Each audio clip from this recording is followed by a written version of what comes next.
Hello, everybody, and welcome to Rise of Drekis, Chapter 5, Episode 6. This one might actually be the last one. How are you doing, Jeff? Doing great. How are you? I'm good.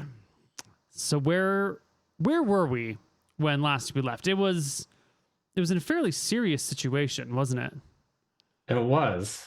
I had gotten the background about our main villain, Idria, and I went to the Red Coast to go visit his hometown, where we found out that his hometown didn't like him very much for not living up to his promise, so to say, coming back and bringing them glory. Who knows? Maybe Idria actually is going to do that, but we won't tell him that. Instead, they're going to come raid Embershore very enthusiastically to get back at Idria, but possibly just because they like raiding. And I want to get Idria, so we are just allies from different circumstances right now. Great. Fantastic. And is there anything that you needed to do before we got too deep into this? Not much other than in our little strategy meeting, I let him know that I might be disabling a number of villagers. If that's the case, there's certainly no need to kill them. I see how they generally react to keeping casualties to a minimum and just, looting. Well, they're interested in killing the people who are a threat first, absolutely. But also, part of looting is having a good time. And if someone's not resisting, well, that could be an excellent opportunity to, practice a new strike or just have a little fun letting someone's entrails spill out while they can't move. That could just be an interesting thing that they haven't had an opportunity to do in the past. Surely you're good enough, the fact that you have a powerful wizard on your side. Let's keep the casualties to a minimum. You get all the treasure. Surely good enough. All the treasure, as in, there's just a certain box I'm after. You're after a box? What box? They say very interested. One of Idria's wizarding things. It doesn't really matter much. Is it valuable? Only to a book nerd like myself. Well, what's in it? What's in the box?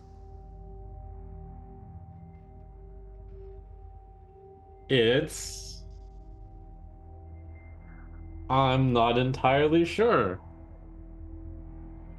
Then what makes you so interested in it? Oh, because he's a wizard, I'm a wizard. There's gotta be nerdy wizarding stuff. My intel found that there were just some wizarding components in it. Something... Yeah.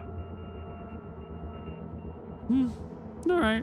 Let's see. Cool. Yeah. He kind of shrugs it off. Okay, this is not going anywhere. He wants some stupid wizard box. We'll take the gold. We'll all kill Idria, and we'll all be better off together. Very good. And if you don't burn all the spices and such, I'm sure you'll find buyers as well. Of course. I've got some connections where you can trade these. We're not going to take we're not going to let you take a percentage. These are our spices. We'll move them on our own. Thank you very much. Okay, sure. They say, thinking they're getting the upper hand on you once again. Okay. So, the plan, as we recall, they were going to be 3 of their ships, each carrying, 6 raiders, and I think there were 2 raid leaders total.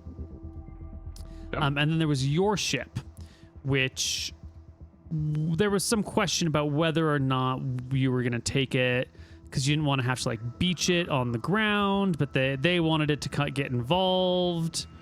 Where did we settle on the large ship? Oh, mine is the large ship. Yeah, yours is a Cuban vessel, not one of these like little tiny raiding ones, but you've got like an actual proper crew who is not really knowing about any of these plans or involved in any of these plans in any way, shape, or form. Got it. Our plan with our ship was because it might damage the ship to just run it aground. We're going to do a nice little anchor offshore and then row it in. Yep.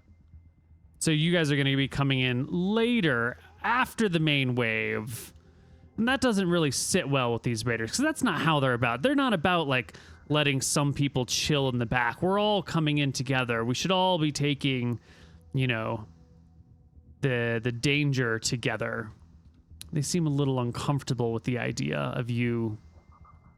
It's not that I want to come in later, it's just I don't want to harm the ship. It's fine if our ship trails in the back, but, you know, we have the rowboat on the ship just go out at the same time as them.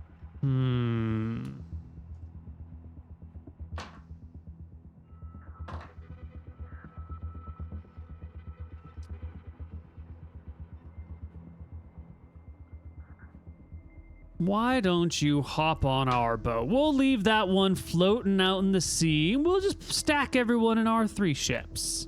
Easy peasy. It's what we normally do anyway. You can join us. That's That'll a good idea. Great. I agree. Okay. Put me on the ship with your strongest fighter, because then I can buff him before we go in. Okay. So, we've got a bunch of raiders. We've got Kura. We've got Vincent Mapper. And we're looking for Idria. Now, we know he's supposed to be a pretty decent spellcaster, right? That's the rumor. Do we have any concerns about, you know, face tanking this dude? I am quite concerned, but there's 20 of us and only one of them. Or there's actually quite a bit more than 20. Yeah, there's going to be 24, 25, 26 plus you and Kura, so I think 28 of you. That's pretty good, roughly 30. While I was there, did I get a sense of how many fighters Idria had? Not really. There's like a lot of villagers who have like spears for hunting, like animals and fishing, but like proper real warriors, you really only saw 4 or 5. There might have been more, but like you didn't see that many that looked like they would be true combatants. Great.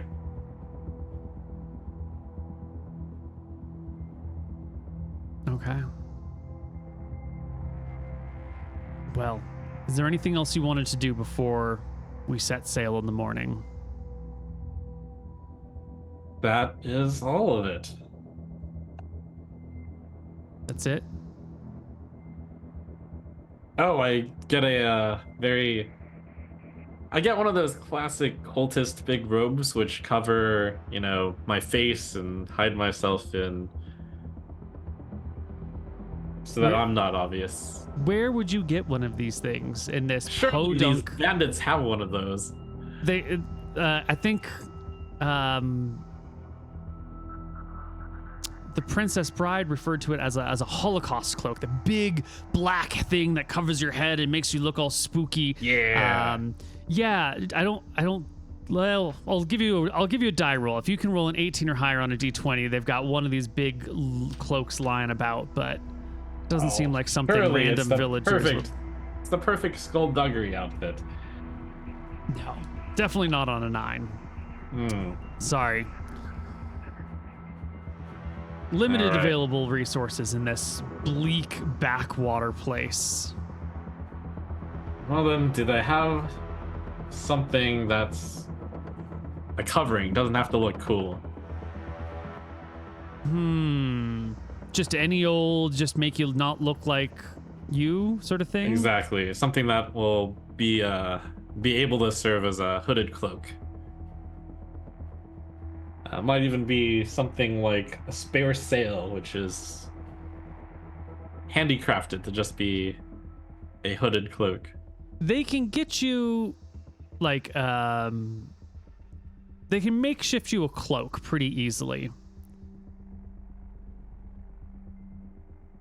To get you the hood, though, they're gonna have to get like a sack and just kind of like cut out like a section for your face, and then it'll just sit on you. It'll be a real makeshift hood. It doesn't have to look pretty. I'll take the All right. sack and cloak, sure. Excellent.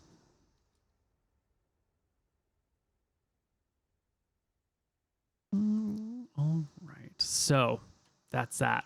The night before the raid, the night before the combat, the night before the assault.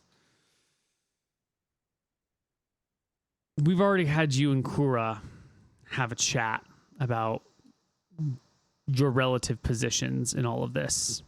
And she is not excited to be running into this, right? She had been told, promised that the scariest, most dangerous thing that you were going to run into was that necromancer you ran into in that strait. Yep. And here we are assaulting the warlock head on, and she feels... The wizard, yes. I thought he was a warlock. Oh, it's just the stories.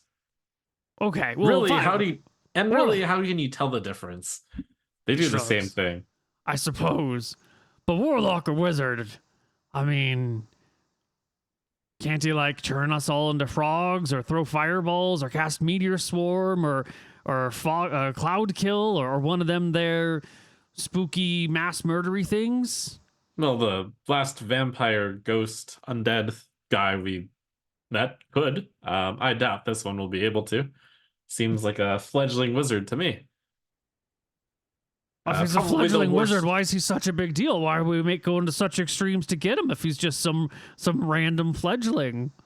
Oh, I mean, by fledgling, I mean, sure, he'll be able to cast probably fireball or something like that. But that's a big spell.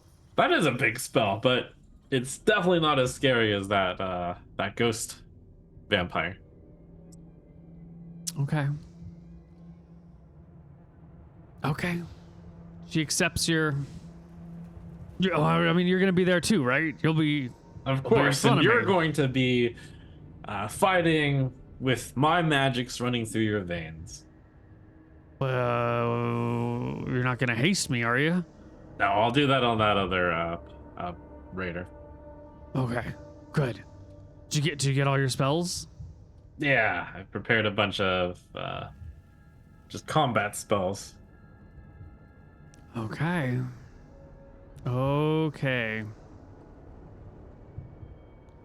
Well, I think that's it. I think there's not much else to do but do the actual assault. Is there any tactics that you want to go over? Anything specific that you think would be important to know before we start the raid? I let them know that they should kill Idria even if it looks like he's completely helpless and held in place. Not a problem. Yes. No need to hurt any of the ones that look like they're the villagers that are dazed or asleep. Those are clearly just out of the combat. Of course not. No, we'd never do that. Yeah. And just before we jump off and land, the biggest of you, you'll be enhanced using my powerful magics, and strength will run through your veins. You'll grow to be a giant, and none will be able to stop you. Sounds pretty good. There becomes a mild spat over which of these people should be granted this honor, this privilege of growth. All right. Eventually, it's determined who, and you are put in the same ship as they are. Right. Okay. I size their two strongest up against Cora to kind of gauge who seems like they'd be stronger. Yeah. These guys are pretty decent. They've got +3 to hit, and they do D8 damage, and they wear leather armor. So You know, it actually, that's not the bad. question didn't matter. I trust Cora way more. Yeah. Yeah. Yeah. Great. Yeah. They have a better to hit. Kura has better damage output. Hmm. Okay. Not much else left to do except get into it. Yep. I instruct them on basic wizard tactics to make sure if Idria is advancing on them to try to spread out, to not, all be caught in, I don't know, whatever flamethrower he may spat out from his hands. But he'll still be able to hit us from the ship, right? Like, if he can throw a fireball while we're out on the water, we're all stuck on one boat. Oh, Well, that's why we have multiple 3 boats, yes. Okay. And that's why we're making sure we don't just all clump up as we land as well. Okay. Now, a ship at sea can be spotted from pretty far away. 4 ships coming towards the island is easily going to be spotted pretty quickly. Sure. So, well before you can make landfall on the coastline here, they see you coming. Yes, And it's one extra small thing that we talked about from last time. I've got Idria's daughter as a hostage on the same rowboat.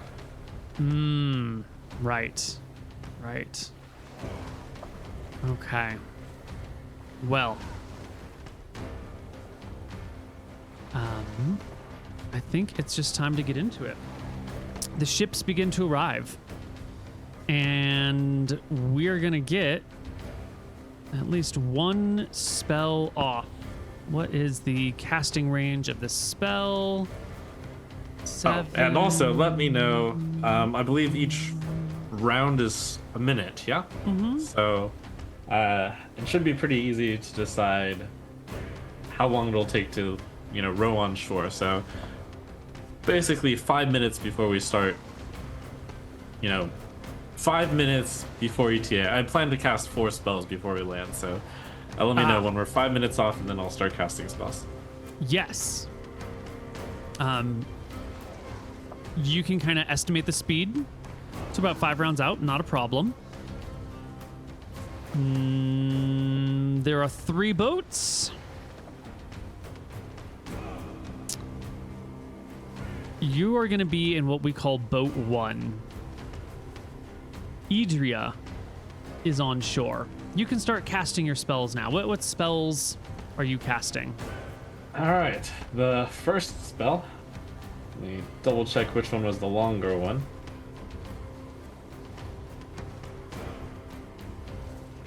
That one's an hour per level. Oh, let me do a correction since that one's an hour per level. 3 minutes off of shore, I'll start casting 2 spells. So, way before we're like even there, I cast Strength on the strongest guy and Kura. Strength on the raid leader in your boat and Kura. Yes. So warriors will gain 1d8 strength. All right, roll me 1d8 for the leader and 1d8 for Kura. Okay, 5 for the leader, 7 for Kura. Ooh.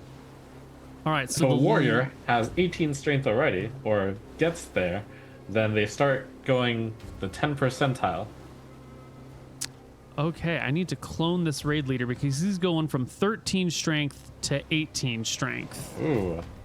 And that is pretty good. So we're going to say raid leader stronger. And we're going to put him here.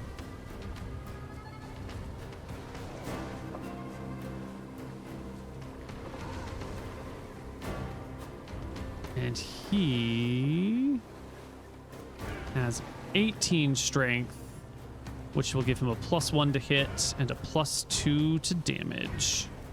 Nice. Excellent. And Kura, you gained 7? Yeah. So she was already at 17. So she's going to go to 18-60. Ooh.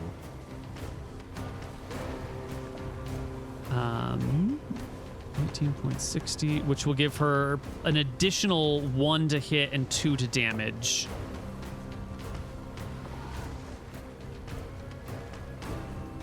Nice. Go Cora. Okay. 2 damage. Perfect. Excellent. All right, so those are your 2 spells. They last hours. What other spells are you casting? All right, as we're landing, 3 minutes away from landing, or 3 rounds, in other words, I will cast Enlarge on the raid leader first, and then on Cora.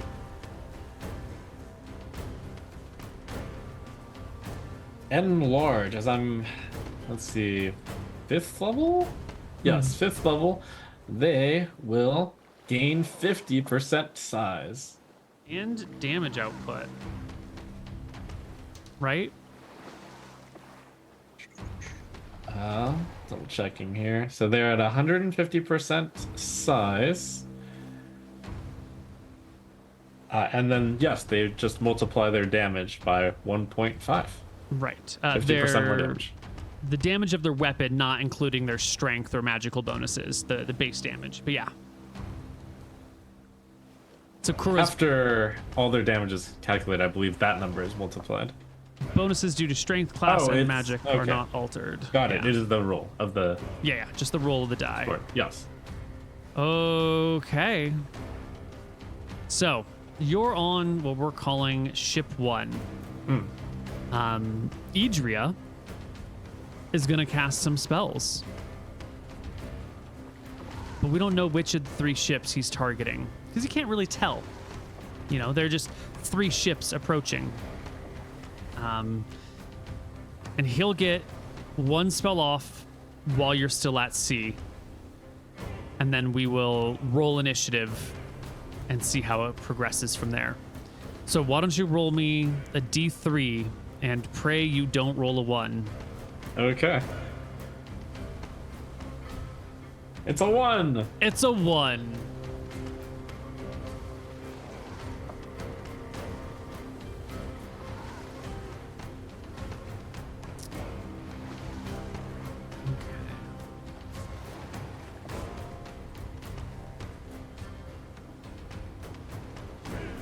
Looking at his spell list.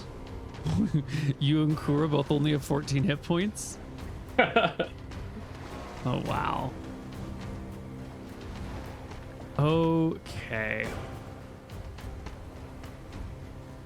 Well, he's opening up with a fireball. Oh my god. Yeah.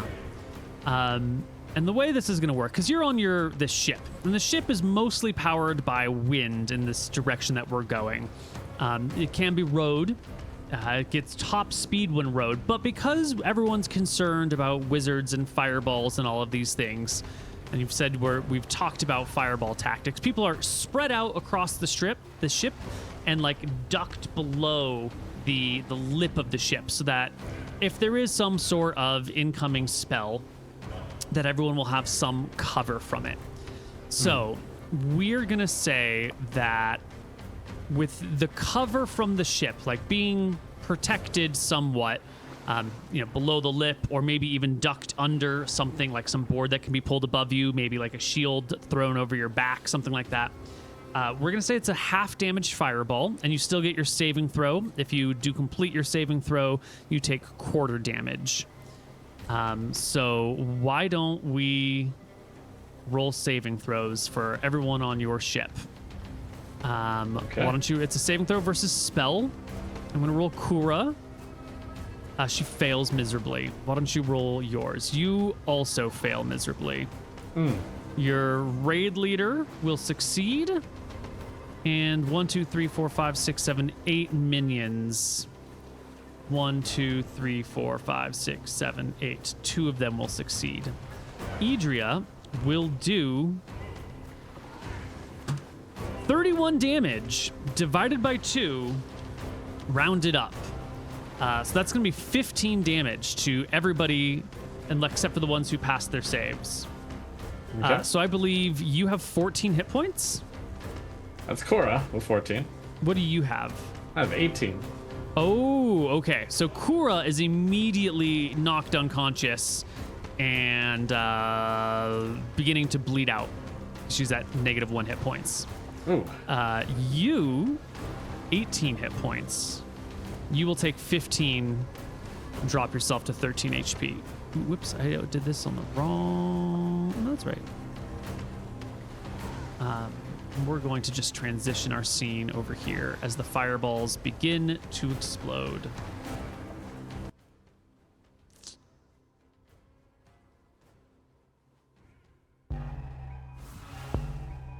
All right. The raid leader passed his save, so he takes 31 divided by 4, 8 damage. Yeah, no, the damage should always be rounded down. He takes 7 damage. And we had, 2 passes amongst the minions? 1, 2 successes, so that is 7 knocked unconscious, 7 survived, and the rest of these took 15. Dead. Okay, cool. They all die except for the raid leader, yourself, and Kura, who is... Well, I guess many of these people are technically just bleeding out, having taken huge amounts of fire damage. Some of them are outright dead. Let's turn down the combat music a little bit. Okay. And that's what it's going to be as... Whoops, these guys should all be a little bit further forward. And where's the other ones? Right, these ones are a little further forward too, as the boats begin to arrive. Now, I've already positioned these characters off the boats just for ease of management, but we are rolling initiative for the next round as the boats are coming. And at the end of, after casting, Idria can see that, that's a good hit on this boat. He's going to come over to the next one. Yeah. So I'm going to have you roll me just a d10 for your vessel, a d10 for the next vessel, and a d10 for the third vessel. And I'll roll a d10 for Idria, and we'll just see how it goes. Okay. Idria goes bad. He goes nice. last, All right, probably. my vessel... Also bad. Second. Oh my god. Third. All right. Okay. So this third vessel, way over here, will land, and people will hop off and immediately begin to spread out because they've seen, the fireballs popping off all over the place. They don't really know how big a fireball blast is, but they're spreading out. Your ship is under the powers of the sails. However, it has taken a fireball blast. So we are going to roll a...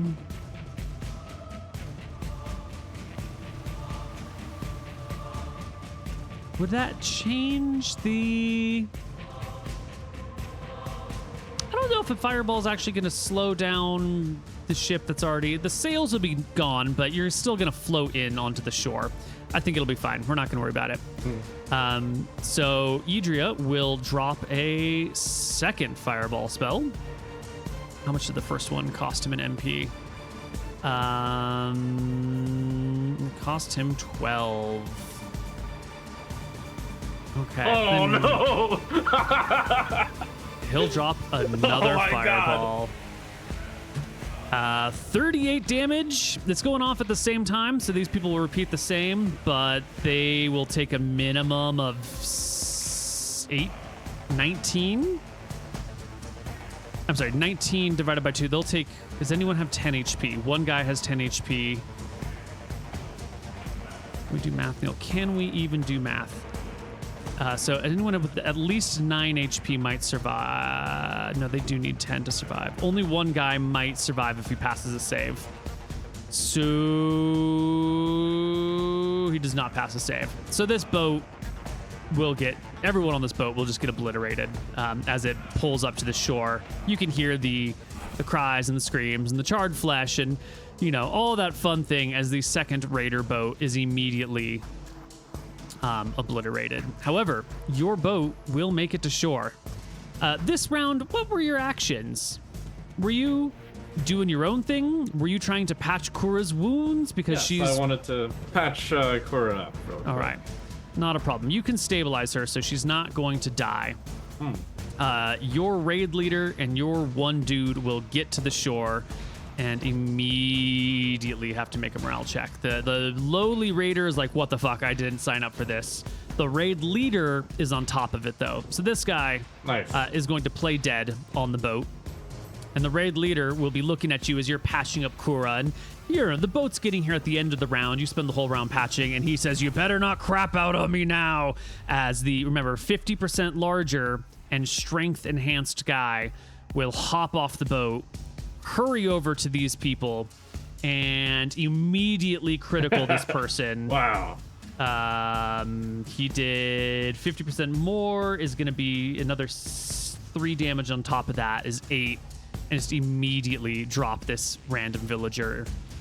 And at the end of the round, you can either be staying on the boat or you can just hop off onto the beach. Your call. Yeah, I'll hop off. All right. He got to move because he wasn't spending around patching a person. Sure. Okay. Let's roll initiative. I'm going to roll for the leaders. And leader and the minions and the village minions.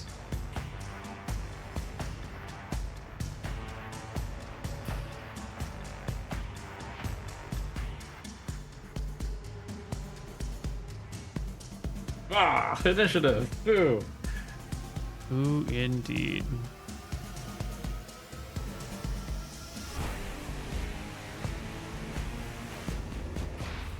I just forgot to set up a macro here. Spear, there we go.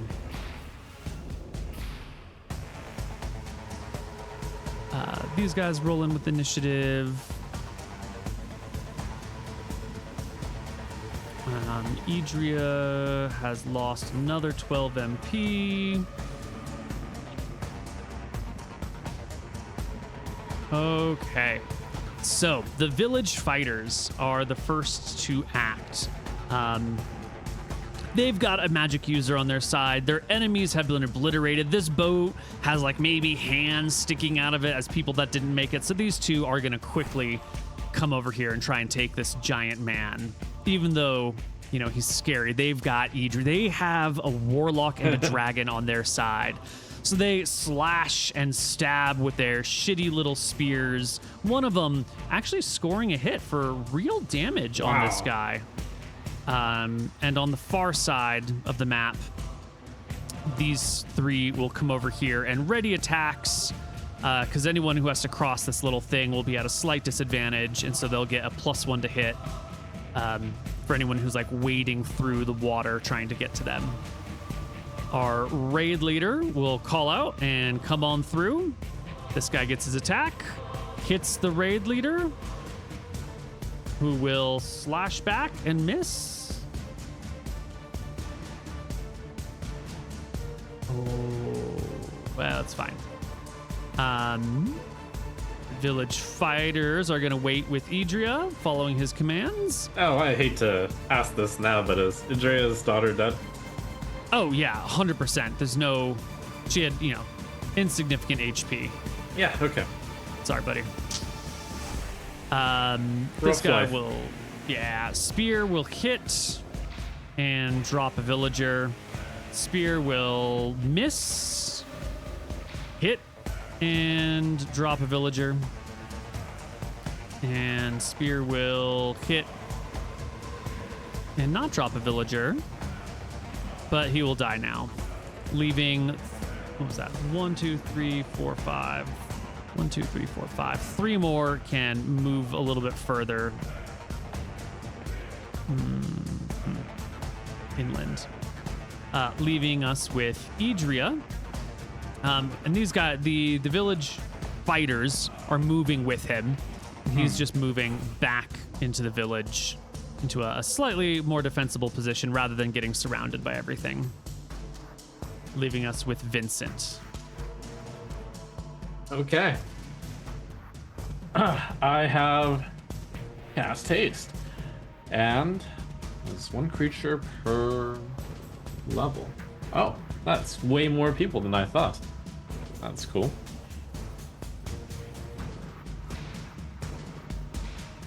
So, what's the range?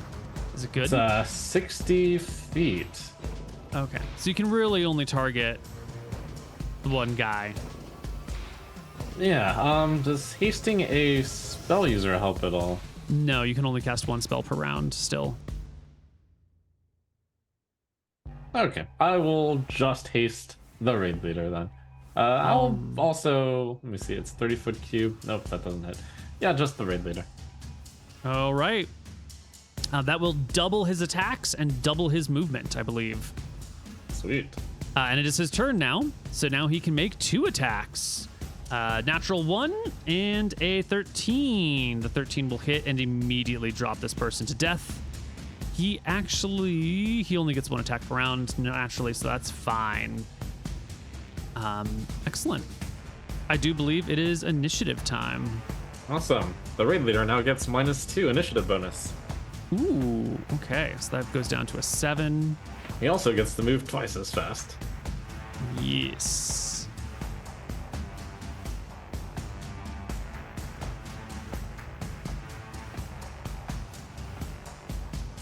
Let's see. That is a bunch of those.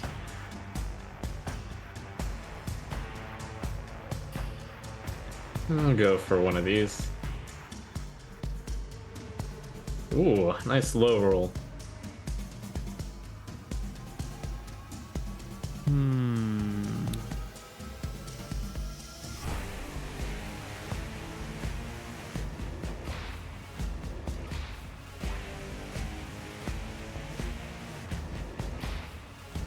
Okay, Vincent, you are first. What have you casting?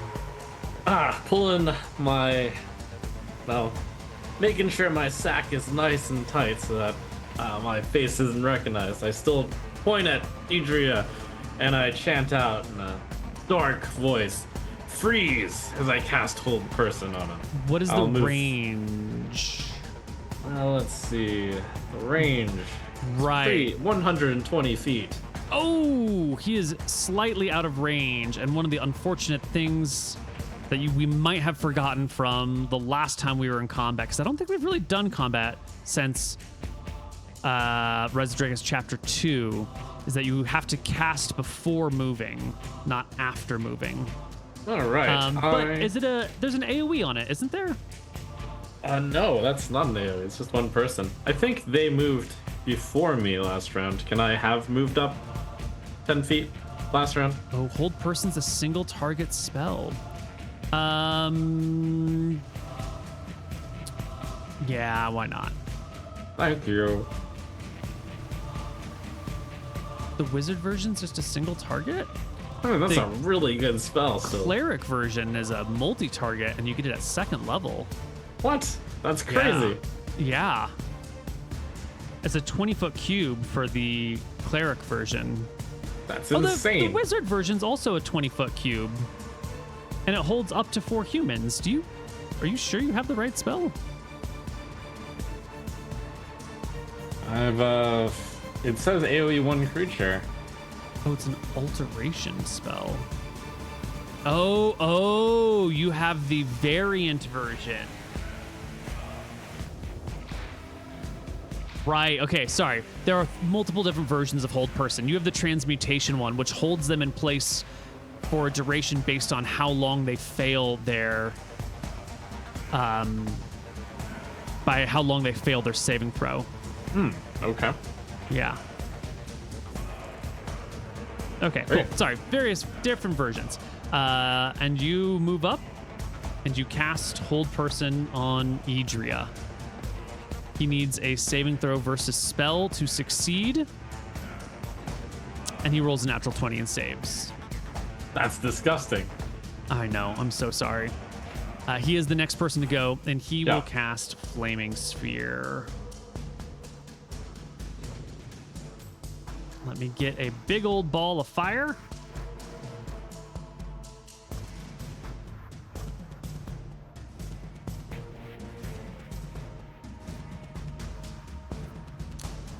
Come on, big old ball of fire. Come on. Roll 20. You can search the word fire.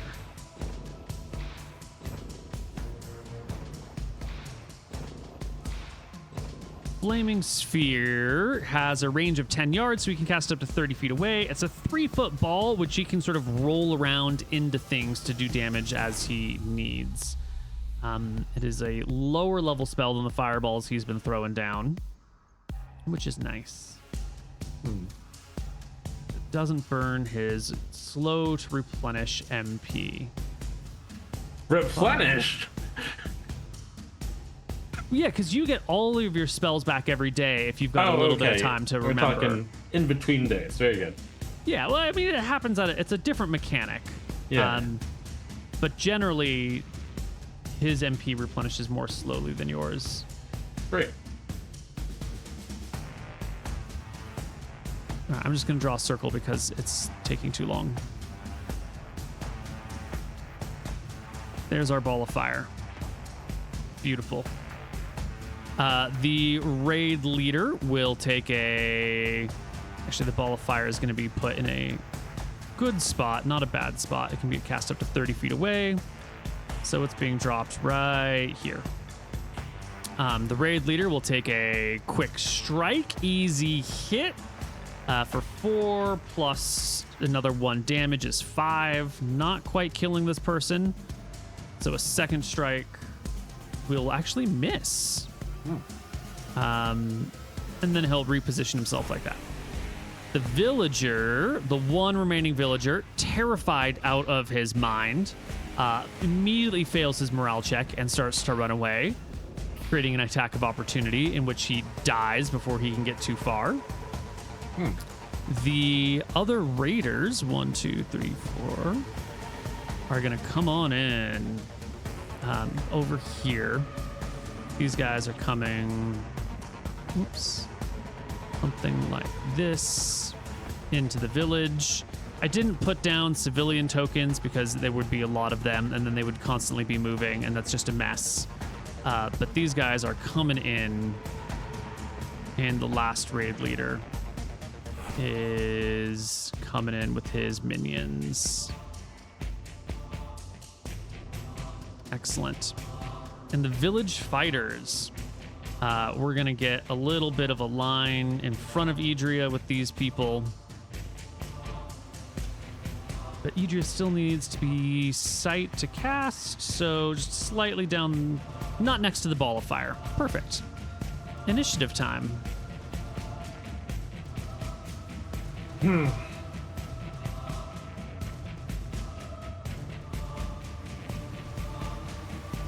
I do a fleeting glance backwards during these rounds and think about how easily it would be to escape back onto my boat. Your burning boat? No, the actual good boat.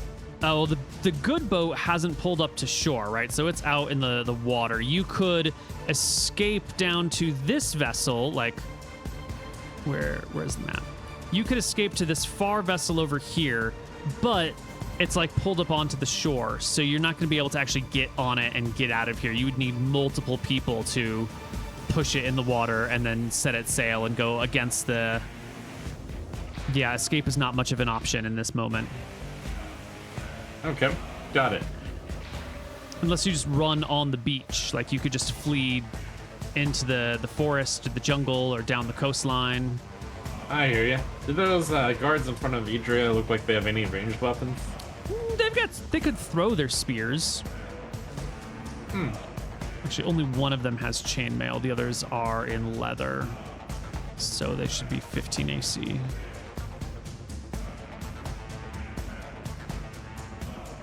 There we go. All right, I'm going to use my action to. I glanced over to the other ship. It looks like they just went straight for the village, huh? Yeah, they just went into the village. Cool. I will act like they do and also go straight into the village. I'll basically hide amongst the trees, though.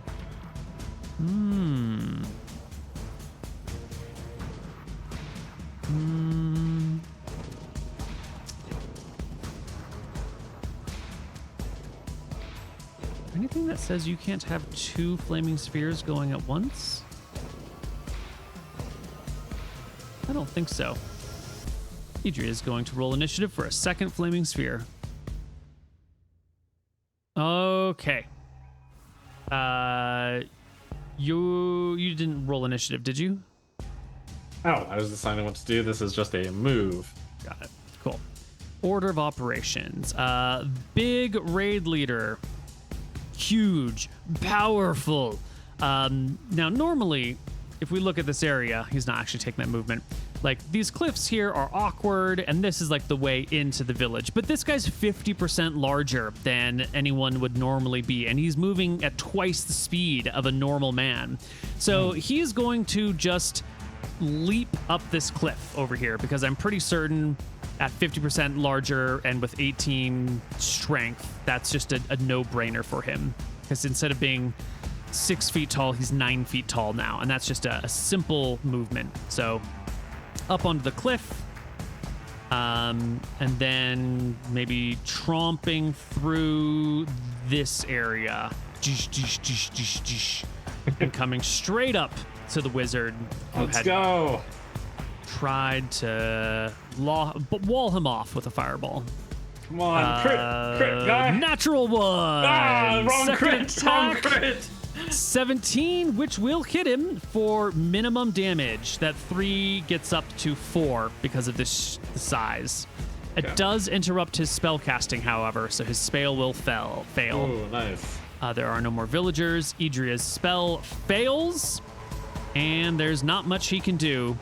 I will allow him to take a withdraw action to here, which does allow this guy to kind of follow, but that does put this guy so his back is to Idria's allies, which is Idria's goal. Right.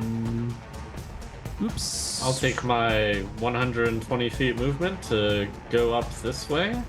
Yes. Kind of taking a bit of a hide amongst the trees. All right. Easy peasy as you scurry over here. That was 120 feet for you? Yes. Okay. Yeah, that's about. Yeah. Perfect. The village fighters. I think I rolled initiative on the wrong one. Doesn't matter. They go as one unit. And this guy's come behind there. Oh, let me get a quick correction. No, never mind. It's impossible. Yes, go ahead. Right. I think all 4 of them can surround this guy now. And they will make their stab attacks. They need a 13. They have a +2 for back attack. 1 miss, 1 hit for 4 damage, which almost kills him. Oh. Miss. And actually that's a 12. That should be a hit because of the back attack. Yes, he will drop and go down now. Okay. Leaving us with, whoops, wrong button. The raiders and the raid leader on the back end. Now, the raid leader on the back end is going to try and rally his people and convince them not to just immediately start murdering and pillaging what they have right in front of them. He's going to try and command his men to, like, hey, let's go get the real threats. But these are our Red Coast Raiders. They're kind of, how do we call it? Easily distracted. But he rolls a natural 20 on his charisma check and convinces them that it's time to go forward. So he will bring them this direction, and they will all follow suit as well. And I think we'll get a couple here, one over here, trying to keep themselves spread out a little bit.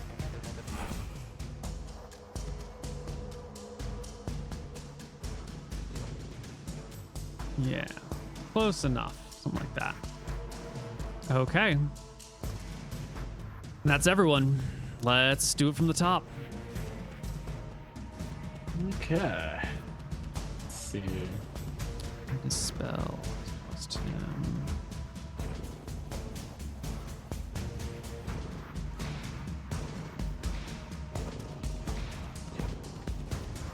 Okay, so Idria is going to roll in with another spell. Cube. Me too.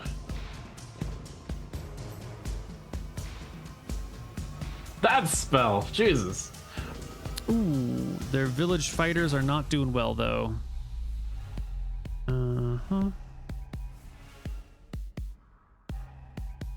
Okay, raid leader's going first.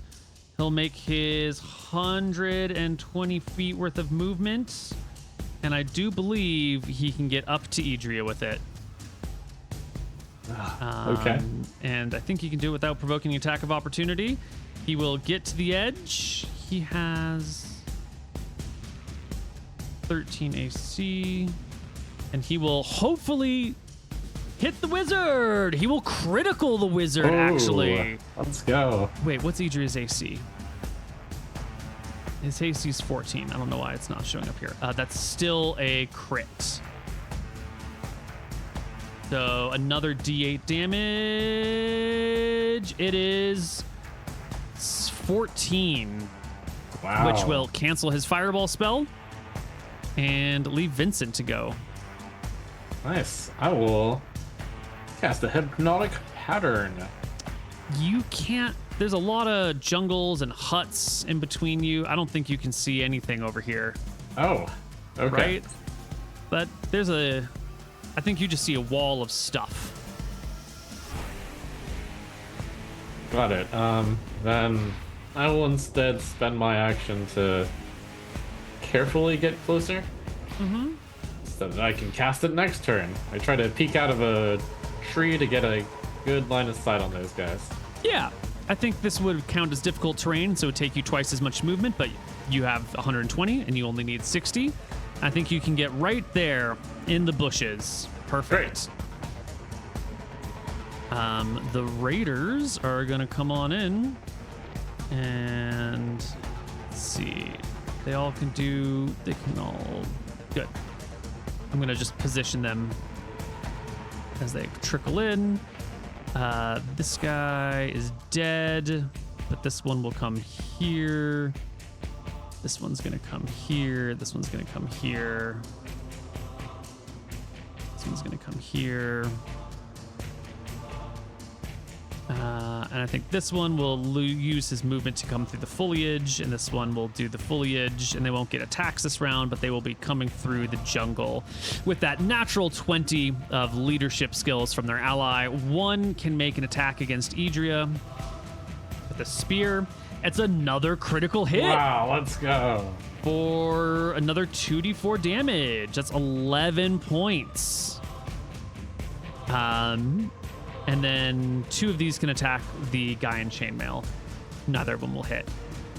Okay. Initiative time.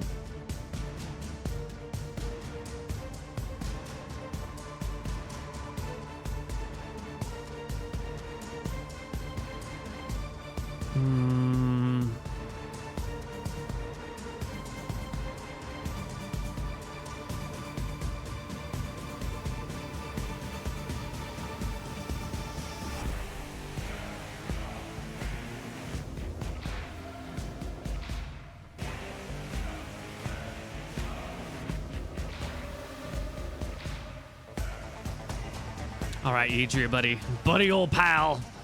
You got 2 options. You've got the runaway, which is initiative 3, or you've got the spell, which is initiative 3 or 4.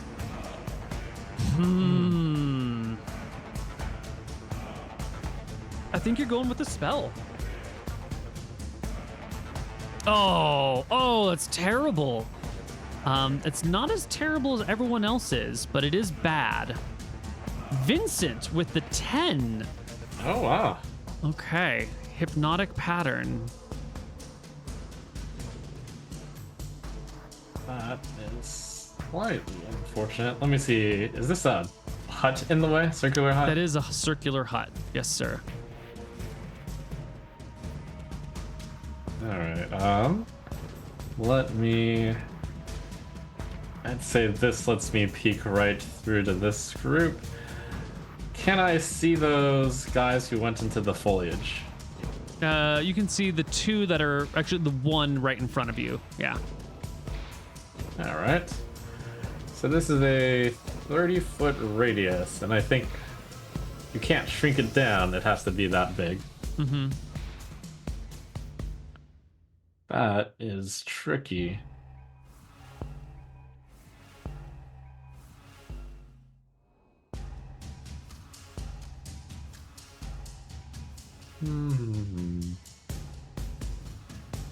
I will get you a 30-foot radius shape. Wait, is it 30-foot radius? No, actually, no. No, it's a surely 30-foot not. cube. Okay, it's Yeah, a square. 30-foot cube. Okay. Whew. 10, 20, 30. 5, 10, 15, 20. Yep. 30-foot cube. I'm going to make it in a different color. All right. Where would you like it? Something like this?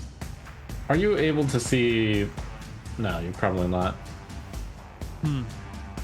Put it at the bottom right corner is Idria. Or no, it's not the bottom left corner is the minion. Oh, yeah, that's actually perfect. Yeah, like that. This way? Or this way? This way? I don't want to get the raid leader. Yeah, like that. All right. So, with hypnotic pattern. Perfect. Perhaps Yep. one spot to the right just to make sure I don't get the guys in the foliage. Perfect. Excellent.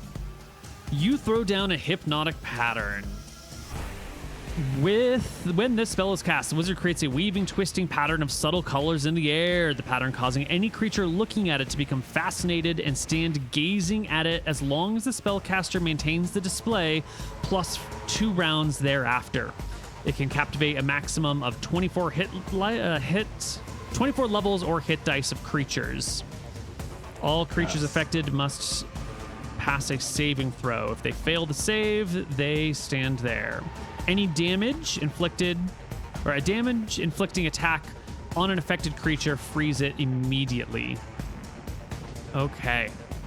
So, the village fighters. From the foliage here, I pull out my little glow rod and I start waving it in the air. Top right succeeds. Top left fails. Bottom left fails. So these guys are hypnotized. I'm going to use that little confused sign for I saw hypnotized. 3 fails there out of 3 rolls. Is that right? You are right. I have no idea why I thought 0 successes meant success. Nice. You're 100% right. Idria will also get a saving throw versus spell. And Ooh. will just barely fail it, standing transfixed, looking at this thing in the sky. The raid leader will take his sword. What is Idria's AC from? Ah, right. He will get a +4 to hit Idria. That'll do it. Idria will be hit for 4 points of damage, which will free him from his hypnotism. But the hypnotism did break his spell casting. Idria will go. He loses the MP that he was going to cast his spell with. He is going to run. He's going to withdraw. He's going to withdraw in this direction at a third speed, so we can get to about here as he backs up, swinging his staff around. And I think as he swings the staff, and backs into the forest, into the jungle, he'll probably be able to see you there. Fair enough. Which, surprise of all surprises, makes him sort of smile. And then he will say to you, I surrender to you, Vincent. I Good have a job. sack on my head. Does he recognize me still? Oh, that's right. The sack on your head. I forgot about your head sack. Okay. He needs to pass a charisma check at like -5. No, he does not recognize you. Never mind. He just backs up. He has no idea who you are. I am wrong. Master Wizard is attacking. Yes. The village fighter is this guy over here. It's the only one that can do it. He sees his beloved leader, Idria, fleeing into the distance and wants nothing more than to go get him. So he will spear one of these raiders, missing because they have 13 AC.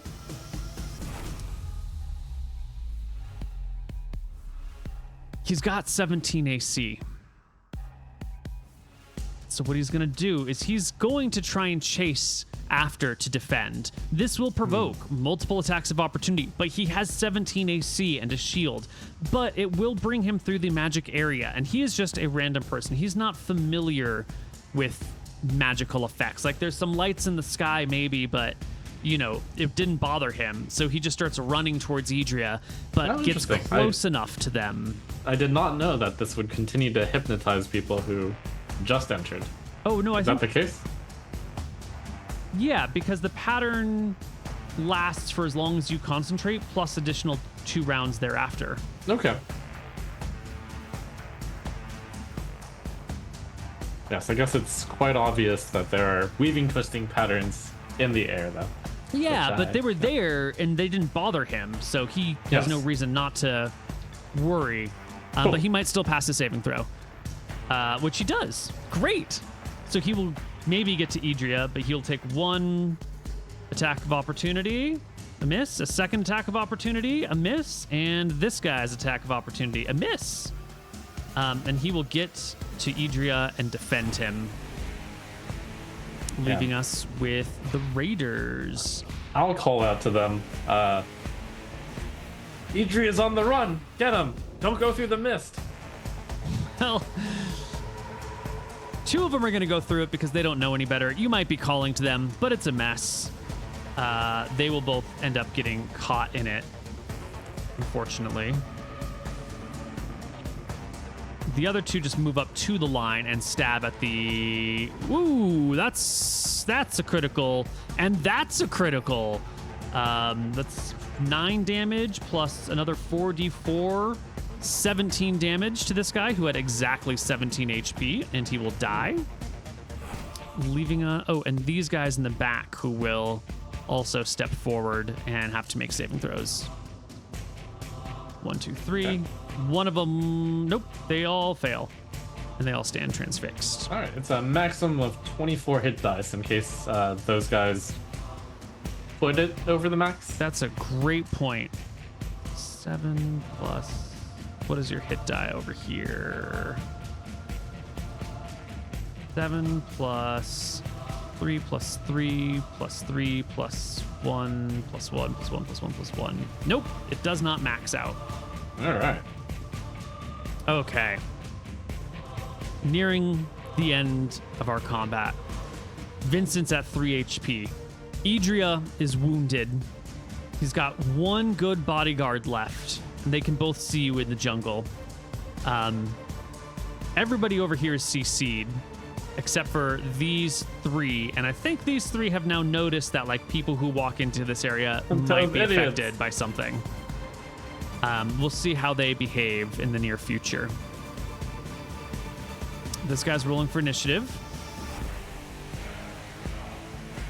Idria is...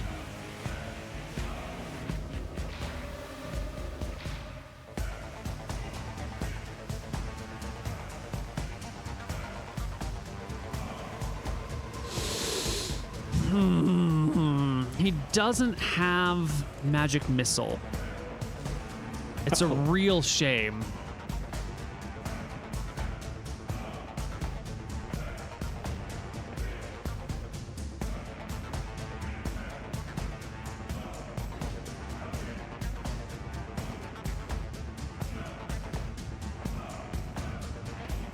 I think Levitate is his go-to spell here.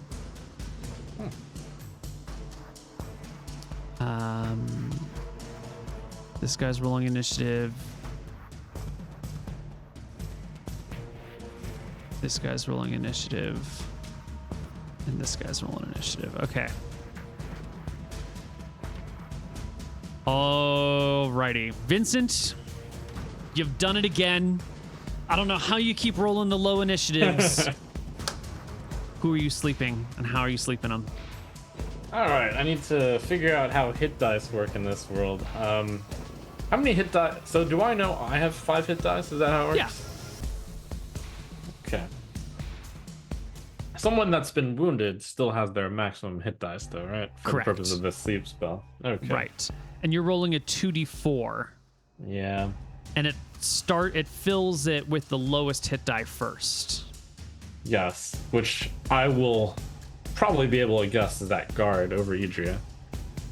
Yes, the guard next to Idria is probably lower level than he is. Okay, well, I position it so that those two are caught in it, and hopefully one of them gets slept. All right. Here's a 2d4. 5. 5 will sleep the guard. There is no saving throw on sleep. He passes out. Nice. The raid leader, he's now watched a bunch of people move through that. Some of them walked out no problem. Some of them walked into it. I'm going to give him an intelligence check to see if he can figure out that this magic should be stayed away from. He passes. I did give them a bit of a pep talk on basically my spells, which would, sleep or stun or entrance people. Yeah. I probably didn't go too much into hypnotic pattern, which is why those guys went into it, but hopefully they'll be able to put 2 and 2 together.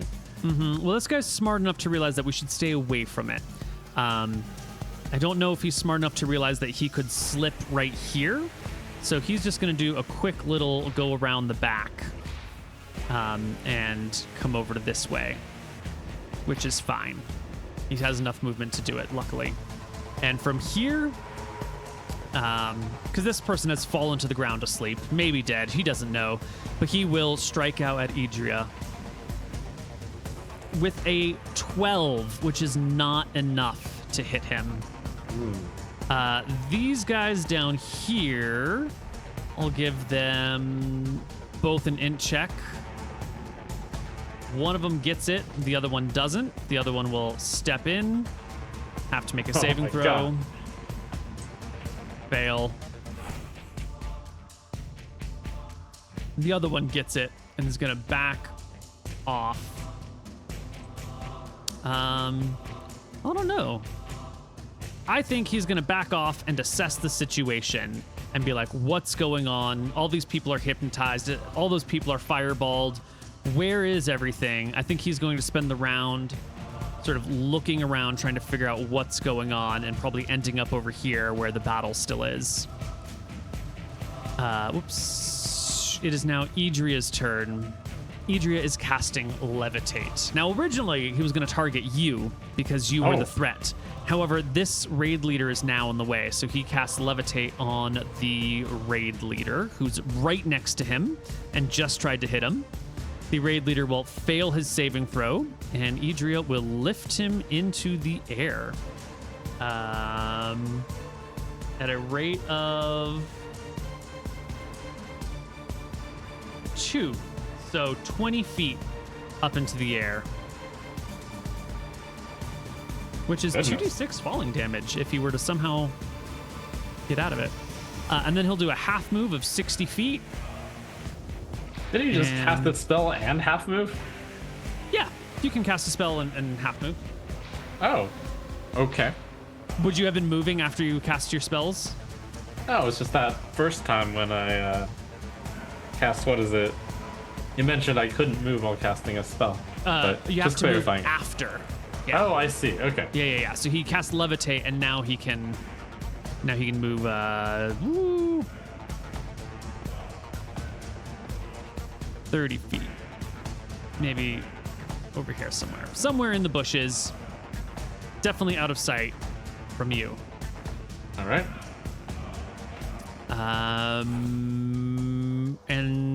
that is everyone. Noticing that the raiders have stepped into my hypnotic pattern, I stop waving around my phosphorant rod, and that will drop. It dissipates, but they'll still be in trance for 2 more rounds. Right. Well, you dropped your concentration when you cast sleep. Yes, although the only thing required to keep this effect up is just waving a glowing stick of incense. Oh. So I wasn't sure that that would be enough to stop that. So I'll just let you know I have actually stopped. Okay. The spell.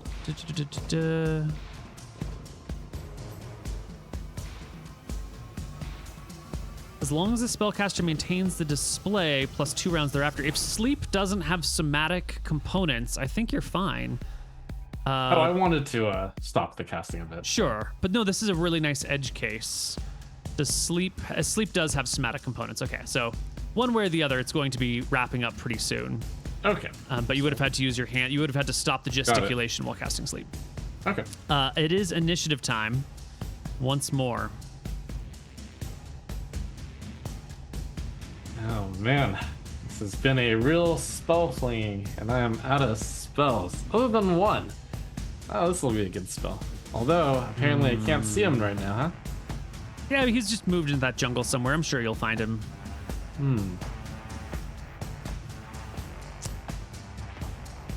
Alright, I guess I will have to do this action. Whoops, wrong button. This one. Initiative start.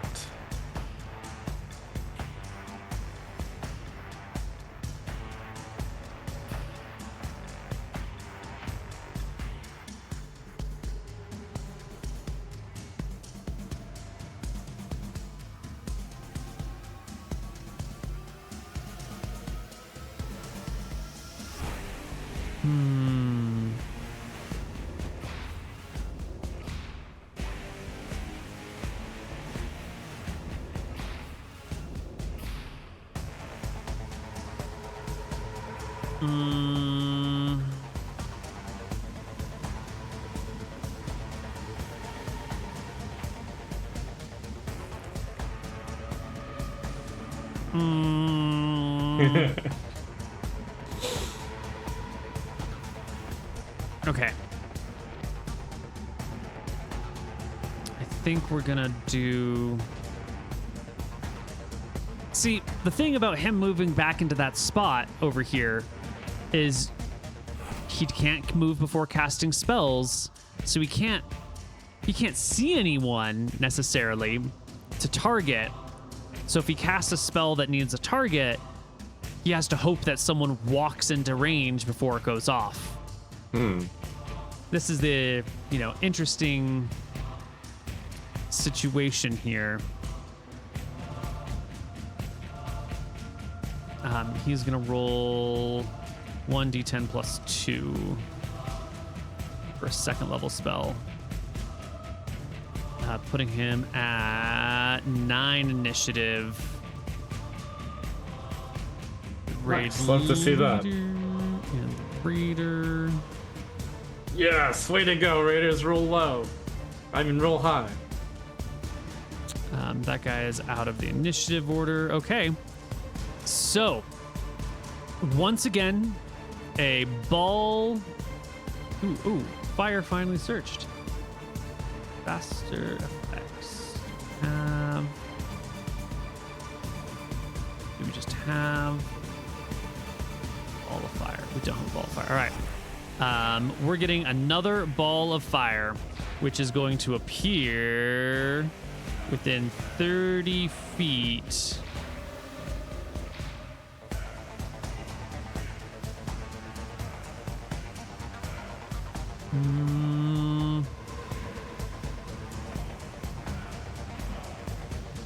Yep. A ball of fire will appear right here. And the raid leader will go. Starts heading towards the ball of fire. Doesn't like the ball of fire. Wants to not be near the ball of fire.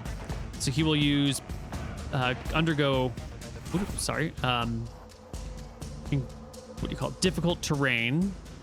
So if this took 10 to get here, then it'll take him 60 to get here, bringing him to 70 movement.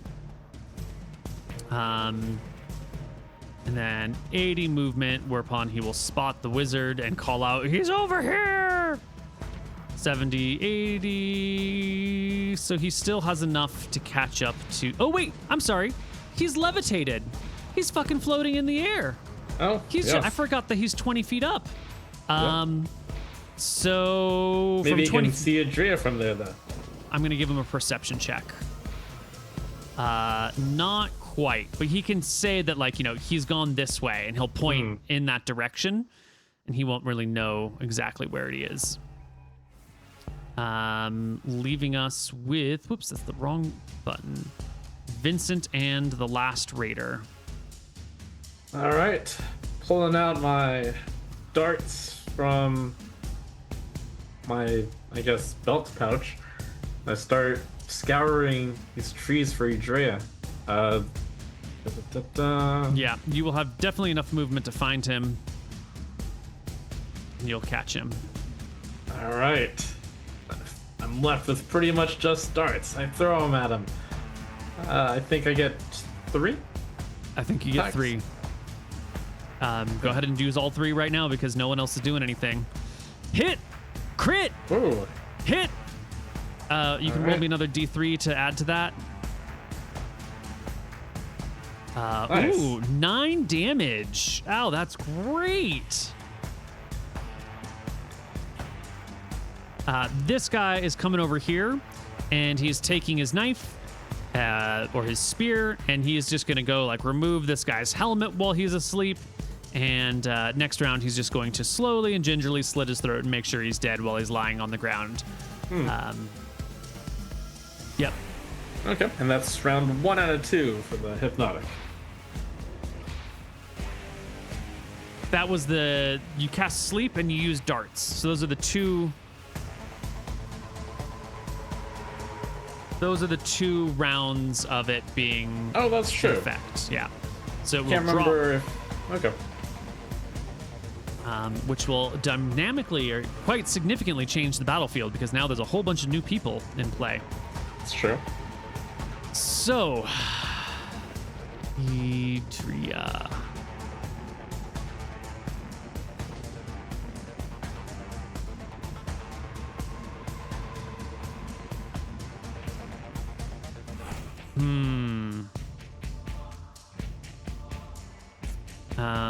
The raider will roll initiative. These guys will roll initiative.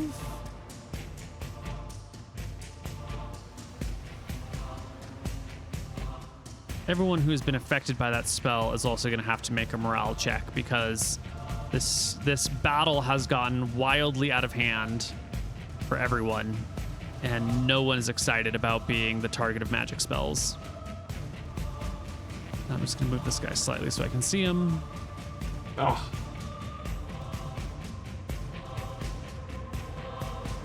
It might have come down to that initiative roll. No!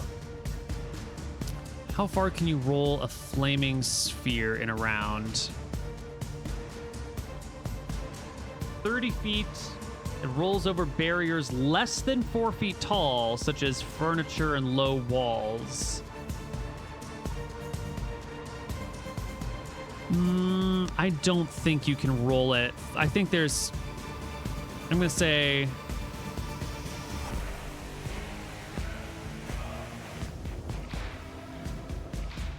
Yeah, there's a tree. You'd have to roll around the tree, but that would come within contact of him. Maybe he could roll it through here.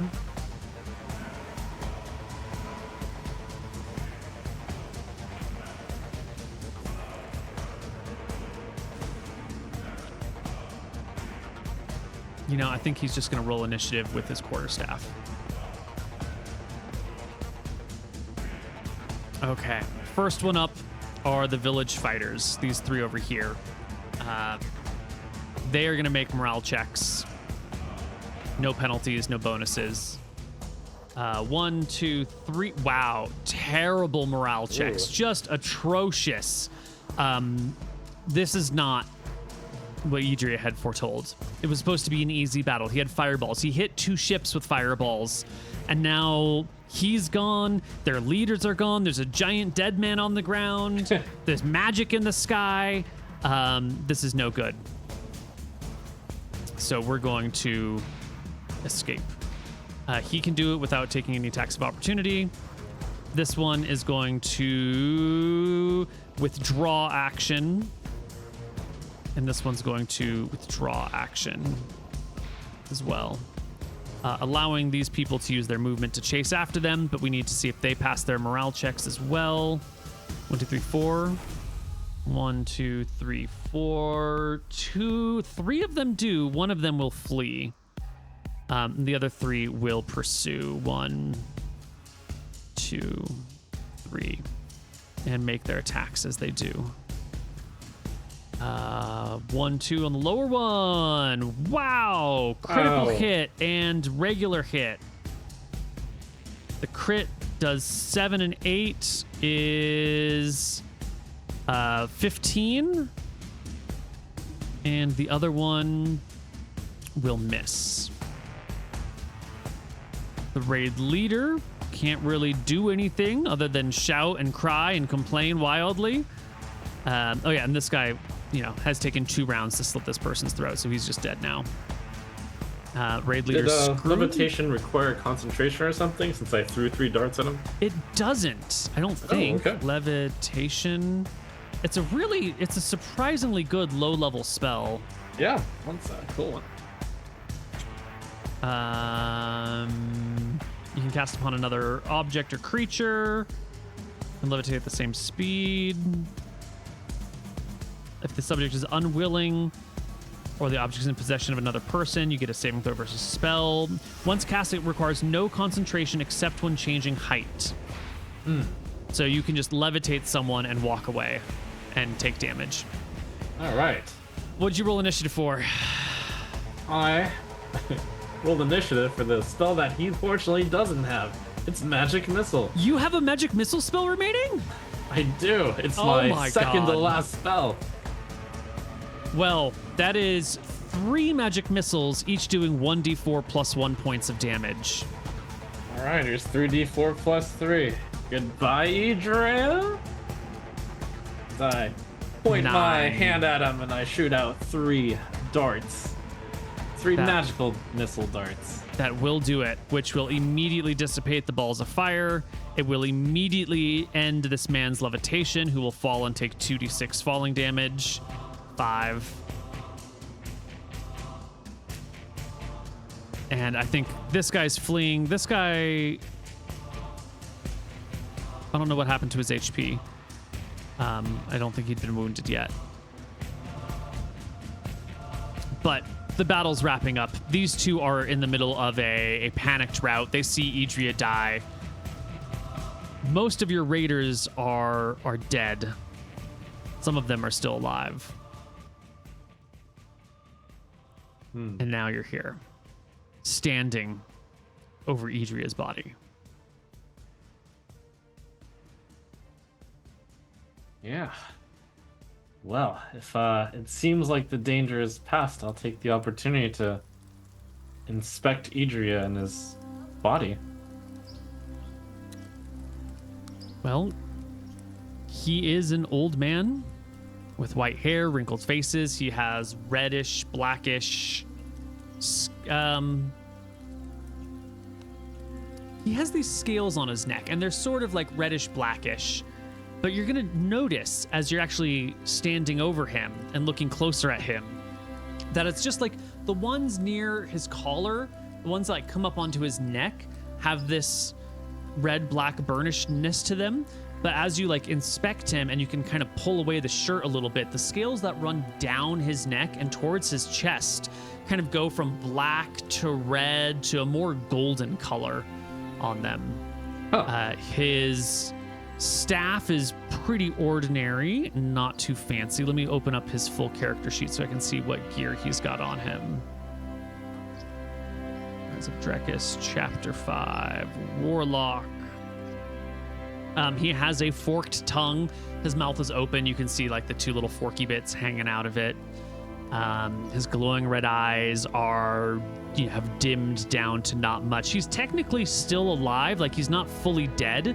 So his eyes are sort of glowing but fading. He's at -2. You could, if you wanted, bind his wounds. No. No thanks. Yeah. Okay.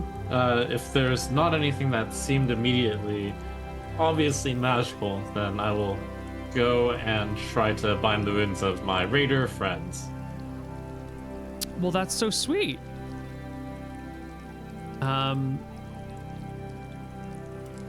You might be able to save one or two, but those that died horrifically in like massive fireball damages. This big guy is 4 or 5 rounds. I think he's also, yeah. You might be able to save 1 or 2 lives.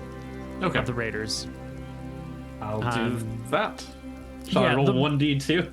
Yeah, roll me 1d2. 1. The other raiders who are, did all of this are now going through the village and looting and pillaging it as they please, as the villagers just, flee to the hills trying to escape, and mostly able to escape. These warriors in this battle bought the local villagers enough time to get the hell out of there. So these people are kicking over tables, busting down doors, pulling stuff out of huts. And you can see that soon they will light many of the huts on fire, just for the joy of it. Just the pure joy of looting. What are you gonna do? Let's see. If I remember right, it was a few hours from here to that magical, to the cave to Idria's cave, so to say. Yeah, it was hours. Mm-hmm. All right, I'll speak with the remaining expedition people. Is it basically the afternoon? Yeah, it's right around afternoon. I think to myself on how much they would consider a lot of money. Like, how much would they be happy with if I offered them an amount to go on, like, some sort of quest to bring back heavy stuff that I know is valuable?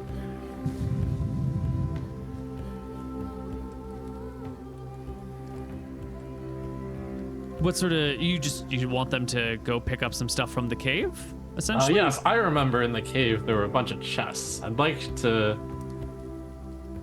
requisition them to go hike over to that cave, bring the chests back to my ship, and I'll pay them an amount of gold for it. They'll do it tomorrow or the day after. They just risked their lives today. They're going to spend the rest of the day looting the village and getting all the valuables out of it before something happens and then it gets scurried away. They tell you not to worry. The locals have fled. They've either fled to the cave and it's well defended, or they've fled somewhere else and, like, they're not going to go get to it. But we're going to take our spoils. We're going to eat our fill. We're going to, burn the place. Do whatever it is. Whoa, with this burning, we're leaving the village mostly intact. Why would we do that? They resisted, and by resisting the raid, that means we get to burn it. That's the laws of war, my friend. The laws of sieges. You surrender your town, or we get to pillage and burn it when we're done. They didn't surrender the village, so we'll take it for everything it's worth. Look and at then those set guys. it to the torch. They ran away. That's surrendering. We don't have to fight the dozens that were here. I think that's good enough. What do you care about these people? I said at the beginning, I have a soft heart for these people. And well, heart in your heart, these people don't deserve nothing. They're cowards. And we're gonna burn it all. All right, how much do I need to pay you to not burn these? 1,000 gold. They give you the unreasonable sum. I'll counteroffer 10 gold. They laugh and go about their pillaging. Fine. I'll go to the warehouse and grab the boat chest. Oh yeah, you can grab the chest. They don't seem to care. Someone will go with you to the warehouse, and as they start kicking things over and finding spices, realizing these spices are worth a fortune, they call over their friends to be like, "Look, we found the goods!" And then they'll work together to like get all the good stuff out of here and bring it back down to that one good boat. And it'll take them the rest of the day to properly loot the place. This warehouse is full of the things they mostly want. Then they will, check individual huts and houses, but I think they're off on their own, doing their own thing, not realizing this little briefcase-like box that you've got is the real treasure. Cool. I will, help them with looting the spices at one trip. I, put the little box into an indescript corner. I can't really hide it on my body, so I'll put it with their stuff. And when we're back to my ship, I'll try to take it. Okay. Yeah, easy peasy. You spend the day with them, looting, taking spices, taking boxes. What do you do with Idria's body? Anything? Leave it? Do something special with it? Definitely want to take special care that it doesn't somehow come back to life. So I do take a bit of time to study it. I posit some thoughts to myself on, I do a pretty thorough anatomy check on him just to see why he's got scales and why they're black and red and gold. That's yeah. weird. Yeah. So he's got these deep, long wrinkles through him as you're doing this full-fledged anatomy. His tongue is not only forked, but also like an extra inch longer than a person's tongue would normally be. By the time you're doing this anatomy check, his glowing red eyes have, faded into nothingness. Let me just put on the...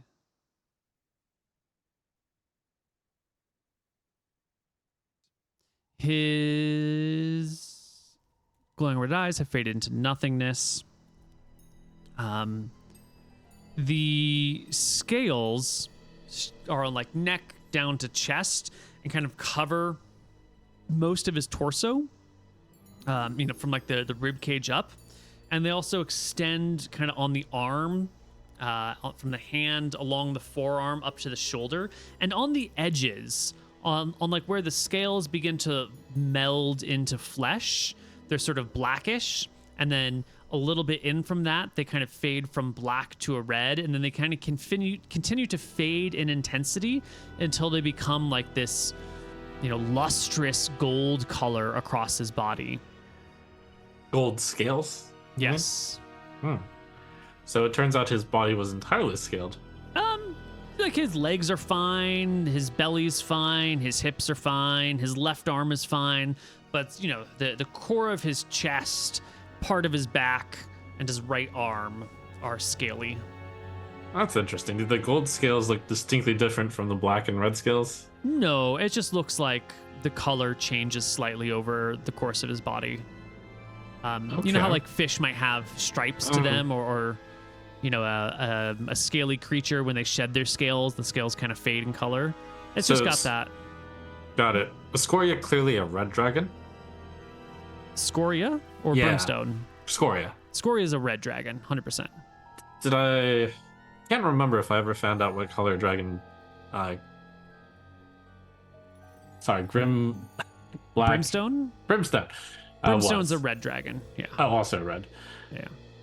Do I think this golden scales looks out of place for what Brim scale would look like? I mean, it's a person with scales. That's out of place to begin with. I don't know how to tell you, how to help you judge what would be appropriate for a warlock. Yeah, I guess if I guessed that a warlock would look like the dragon that he served, if this seems like it might be what Brimstone scales might look like. The red and the black I could understand. The gold throws me for a little bit of a loop. Yeah, well, you were expecting Brimstone to be a red dragon. Like, Yeah. that's what all the legends say, but you've never... I mean, they're old legends. Hmm. Although Okay. gold and red dragons are, quite distinct. They're diametrically opposed. Hmm. And these are gold scales. Predominantly gold, but red and black on the edges, yeah. Okay. I'd like to get a bandit raider to me, one that looks like, he appreciates the finer arts of cutting apart a person. That must be fun, right? Surely there's yeah. someone. Yeah, all right. Yeah, totes. This Idria, let's cut off some of his scales and his tongue. Done. You can get some Idria scale sections and a forked tongue. Great. Excellent trophies, I say while wearing a sack and the menacing robe.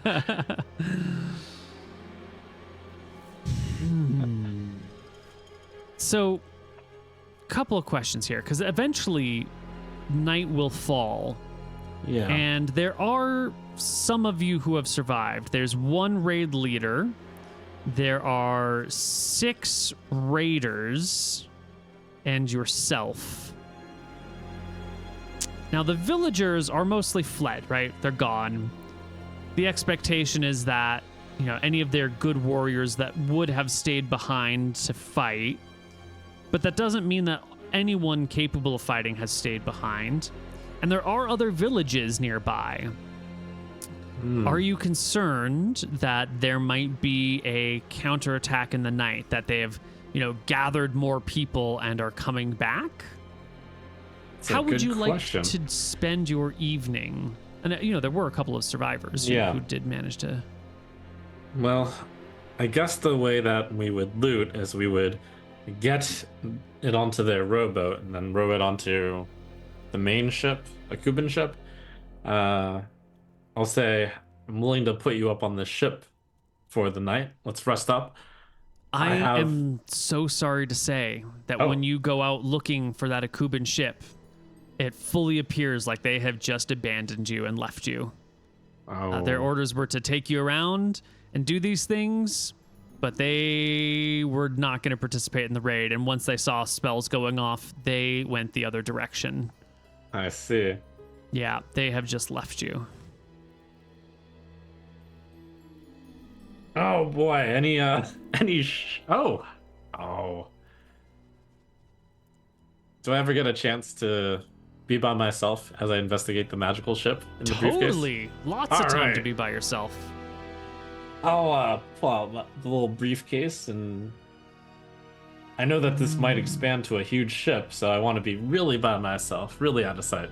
Okay. Yeah, you can take it off into a path along the jungle, as long as you're not worried that being by yourself is going to equate to I'll take the risk attacked. that I randomly die to a spider, and that would be quite an end to the session.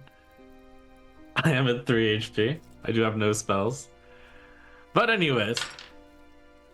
Okay. Low roll on the encounter check. You're fine. Okay. I seem to remember commands that would turn the ship into different things, but I guess the only thing I can do right now is to look at the ship and see if the commands are written on it. I opened the briefcase to see what's in there, I guess. I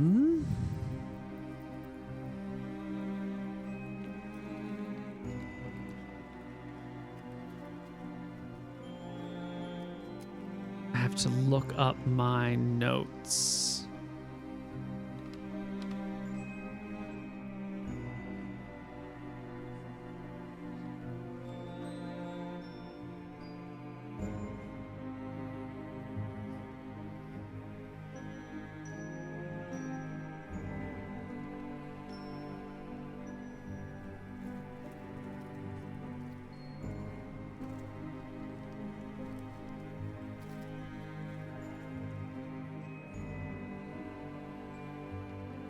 There are no words written on the boat.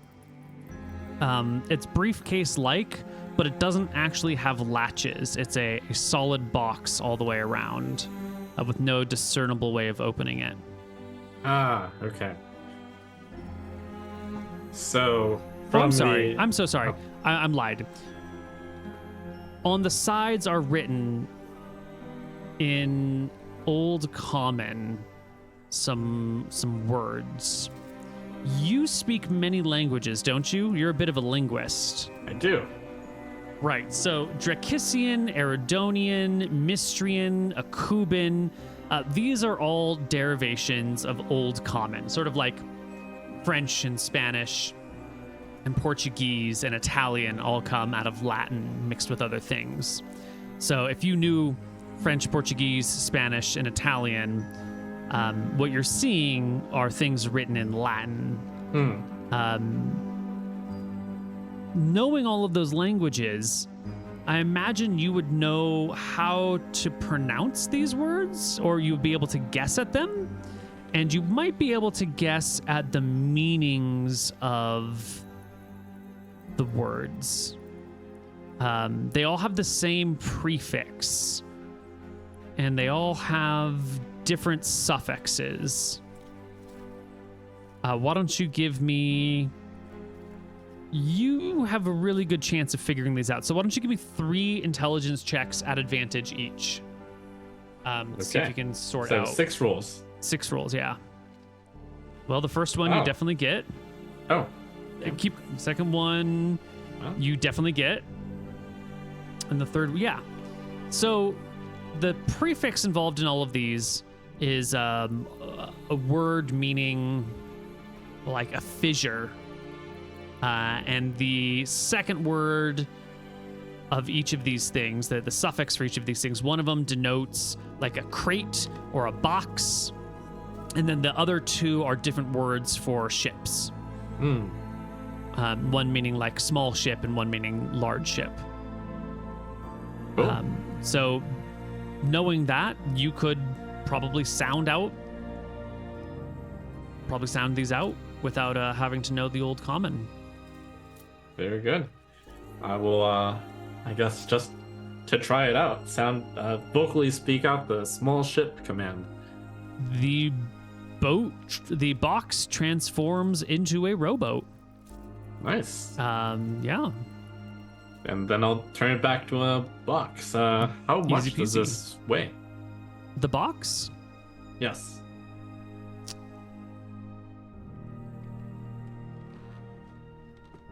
It must weigh like 25 pounds. I didn't put on this. It's heavy. Hold on, maybe not 25. It is, I can do some math here.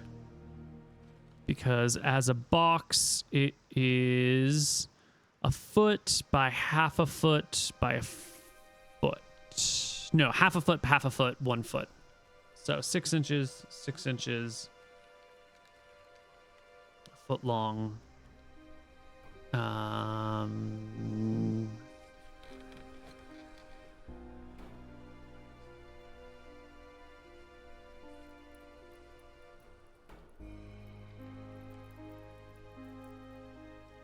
Okay, so this is 0.5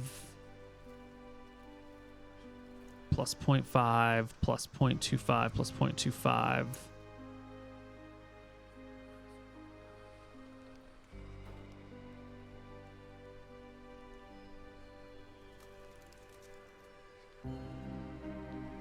These measurements must be slightly off. I guess I've been calling it a briefcase, but the dimensions a foot long, half a foot wide, half a foot deep make it more like a square cylinder, like a long rectangle. So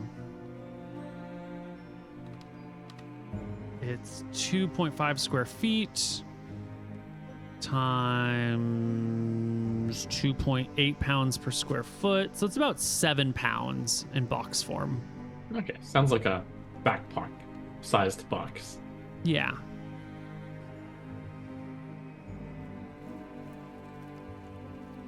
Okay.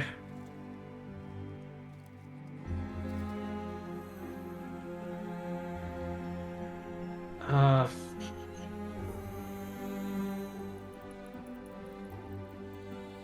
I don't really have an interest in sailing back to all the way to the Red Coast with them, so I guess I'll just engage in idle talk and say, huh, guess I'll wait for my new ride over here. Yeah, they leave you be. They don't care. I'll take Cora off to, let's see. How do you move Cora? You have 6 strength. Oh, that is rough.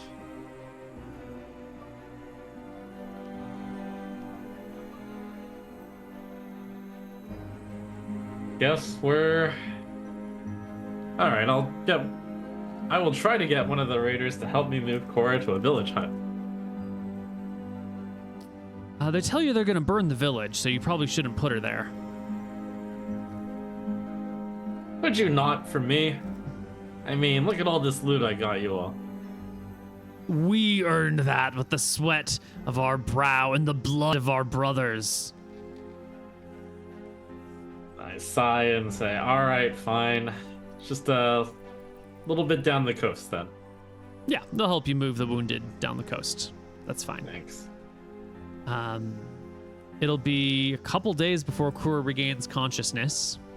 Are we going to hang out on the island for a couple days?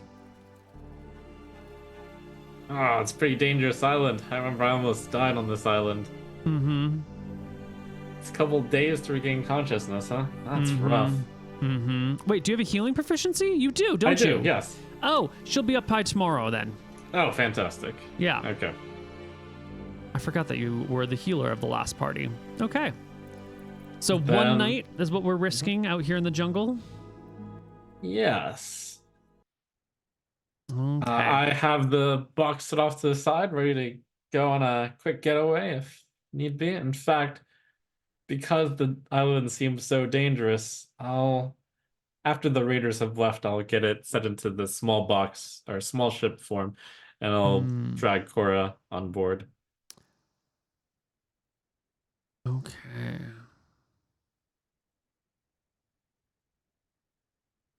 I will also perform a bit of testing on, like, if I put something in the small ship and then I command it to turn into a big ship, what happens?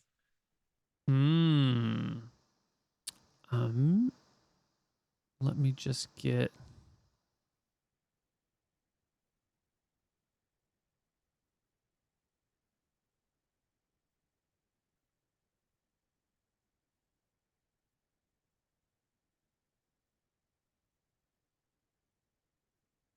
So, are you camping before you do this? Before you do your tests, are you camping with the raiders tonight, or are you going down the coast with Cora away from the raiders for the night? Oh, I didn't know they were staying here for the night. Yeah. Yeah, I'll camp with them. You'll camp with them for the night? Okay. Yeah. Cool. Are you going to do these tests this night while No. you're camped with them? Okay, in the morning. Yeah, I was assuming they would row out, but I guess they had to spend the whole afternoon looting. Moving And things and, pillaging. looting and pillaging, and then they Yeah. need some rest. Yeah, they're here for a day. Okay. Okay. And in the night, all of you guys are together. Let's see if there's any fun counterattacks. Unfortunately, no. Villagers have fled. They've seen the one that survived the battle did see Idria dead, and so fleeing is the right course of action for them. Come morning, Cora will wake up. Her eyebrows are burned off. Her hair is badly burned all over the place and smells awful. Her skin is charred, but she'll be okay. She'll come to consciousness and look around. What happened? We did it, Cora. We slew Idria. That fire. It burst in the sky. It almost killed me. Yeah, it's horrible. It's a good thing we had the cover from the ship, otherwise we would have all perished. This is far too dangerous for my fucking Lord Marshall. Send people off to die? I didn't sign up for this. She grumbles to herself as she gingerly gets to her feet. And good news, Cora. Only a little bit. We're at the tail end of our adventure. Only a little bit more adventure left. And then we'll go back home. What's left to do? Oh, we just have to go explore a cave which probably has no one left in it. Are you kidding? Look at you! Look at me! Oh, there's no one left. We'll be invisible. It'll be fine. You said probably. What if that's wrong? Well, then we'll be invisible, and then we'll get out of there, and it'll be fun. Or we'll sneak past, and it'll be fun. Are you mad? Take the victory and get the hell out of here. What could possibly be in that cave that's worth your life? There's so many magical items that could be in there. It can't be worth it. Come on. It's worth it. Don't worry, we're invisible, Cora. Vincent! Don't worry. Vincent! Don't worry. We're almost dead. Why Don't are you worry. doing? Look, I'm preparing all my spells. We'll get a bunch of getaway spells. It's fine. She sighs heavily.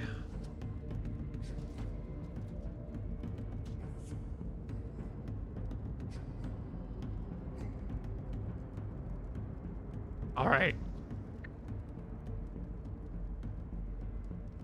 Don't you remember our task? It was to recover all the magical items in here, and if we leave it Did you just get it? unattended on this island. All right. Yeah. Let's do it.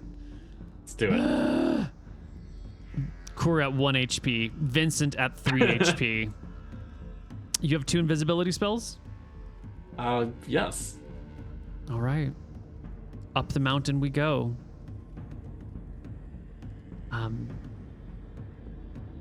You've been here before.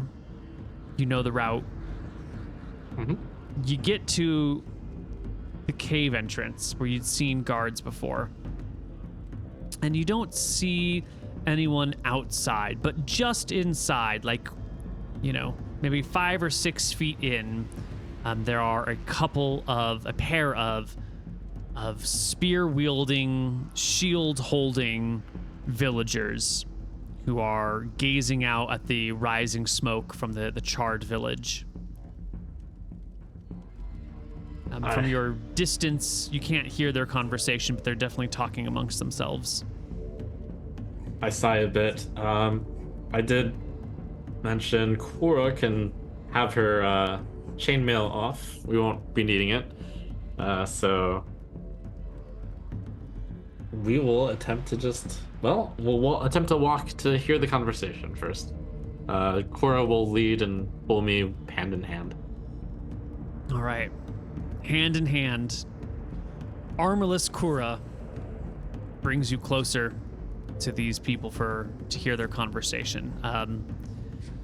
They are just talking about the village. They're wondering when the raiders are going to leave. They're wondering what's happened to their friends and family. They're wondering why Brimstone let this happen. They're wondering if they should burn everything now, or now that Idria is dead, if perhaps the best course of action is to keep everything and offer it to the next group that comes by as like a mea culpa, and plead that they were taken in by a dark, evil sorcerer, and that they're truly innocent people who are just being taken advantage of. They're weighing their options amongst themselves. Like these may or may not be true people who are making decisions, true decision leaders, but they're just talking about the options here. Okay. As we're listening in on their conversation, I catch a good amount of it. I will tug at Cora's hand towards the cave entrance, and as a signal that we should sneak past them into it if it looks reasonable to do so. There's space between them, but you're both invisible, so we're gonna need... Did last time we had you both make dexterity checks to see if you could, opposed by their perception, to see if you could get on past? I don't remember the rolls that we made last time, but that sounds very reasonable to me. Sounds reasonable enough. right. So why don't you make a dex check for yourself and a dex check for Kura. Great roll for you. Okay, let me bring up Cora's.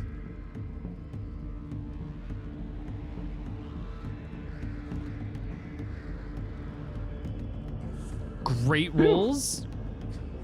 And our two villagers. A 20 and a 20. They both fail. You both pass.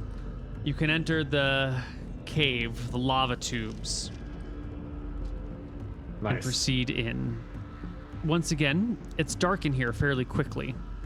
There are guards behind you. The tubes are straight-ish for quite a ways, and you're going to lose sight. Do you have any way of figuring out where you're going?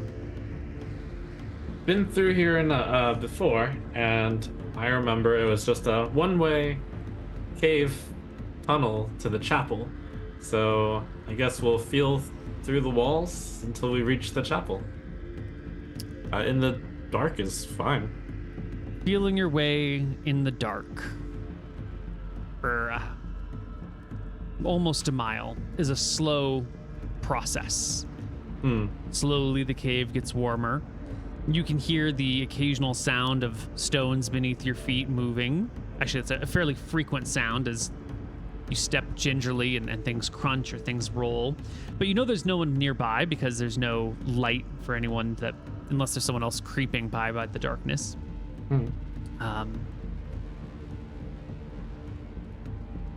You left the beach in the morning. It took a few hours to get here. It's going to take you... You can normally, on flat ground, if you're just going for like a nice solid walk, you can walk about 3 miles an hour, 3.5 miles an hour. I think here you're probably doing a mile in over an hour of some amount. So it'll take you about an hour or so until you get to an area where you can see some light.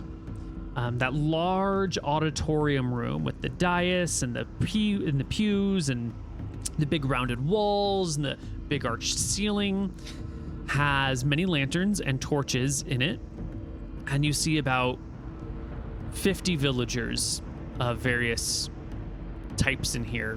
Men, women, children. Some people have spears, not like, walking around with them, but like, they're standing near a spear, or someone might like pick up their spear as they walk from one place to another and like set it down. It looks like maybe many of the survivors of the village have fled here. Okay. The room is echoey. It's large. There's a lot of people in it. Got it. Hopefully there's the background chatter of 50 people there. I'll back away a bit to cast the spell, which requires a verbal component, which I will make sure to be out of earshot. It's Detect Magic. Okay. And that will not break invisibility. Right? Only combat spells break invisibility? Yes, attacking breaks invisibility, including an attacking spell. Okay. But making attack breaks invisibility on impact.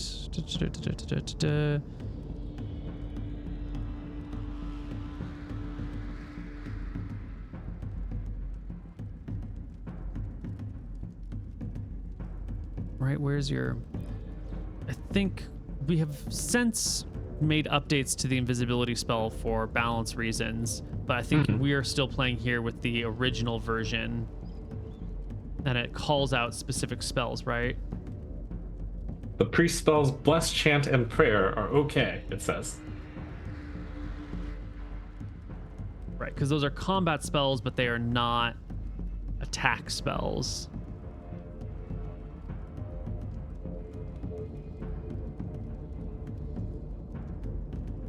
Well, hold on. Yeah. This is why we needed to reword things, because invisibility is like, hey, these 3 things are not attack spells, but what about other things? I think invisibility, I think Detect Magic is fine. So in we go.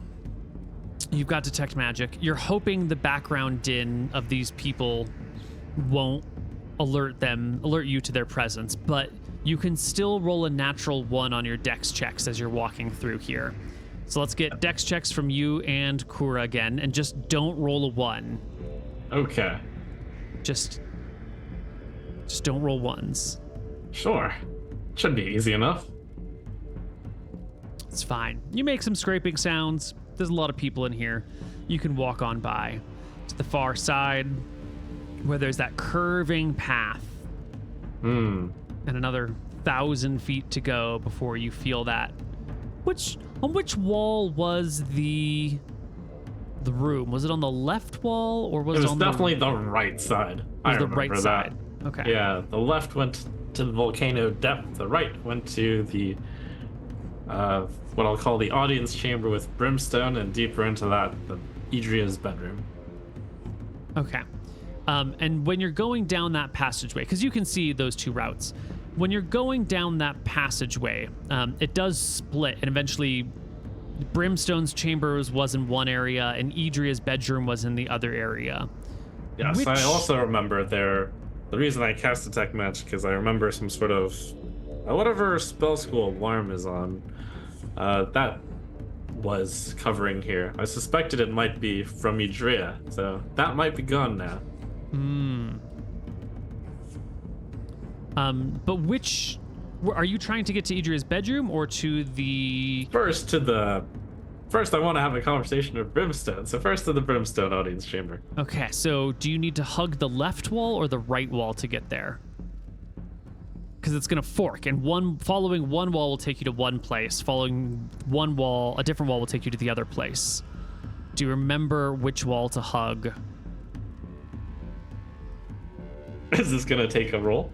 I don't know. I remember it was first up on the path, which would indicate that you probably hugged the right wall.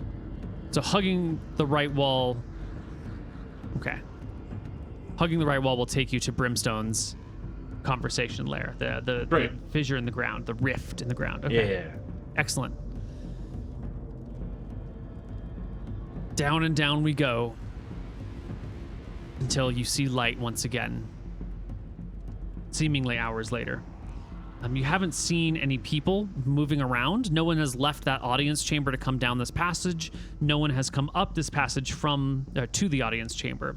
But you do see light, and you do see a couple of the young folks in town. The ones that you saw had that those tattoos of dragon scales on them. The marking of apprentices or up-and-comers.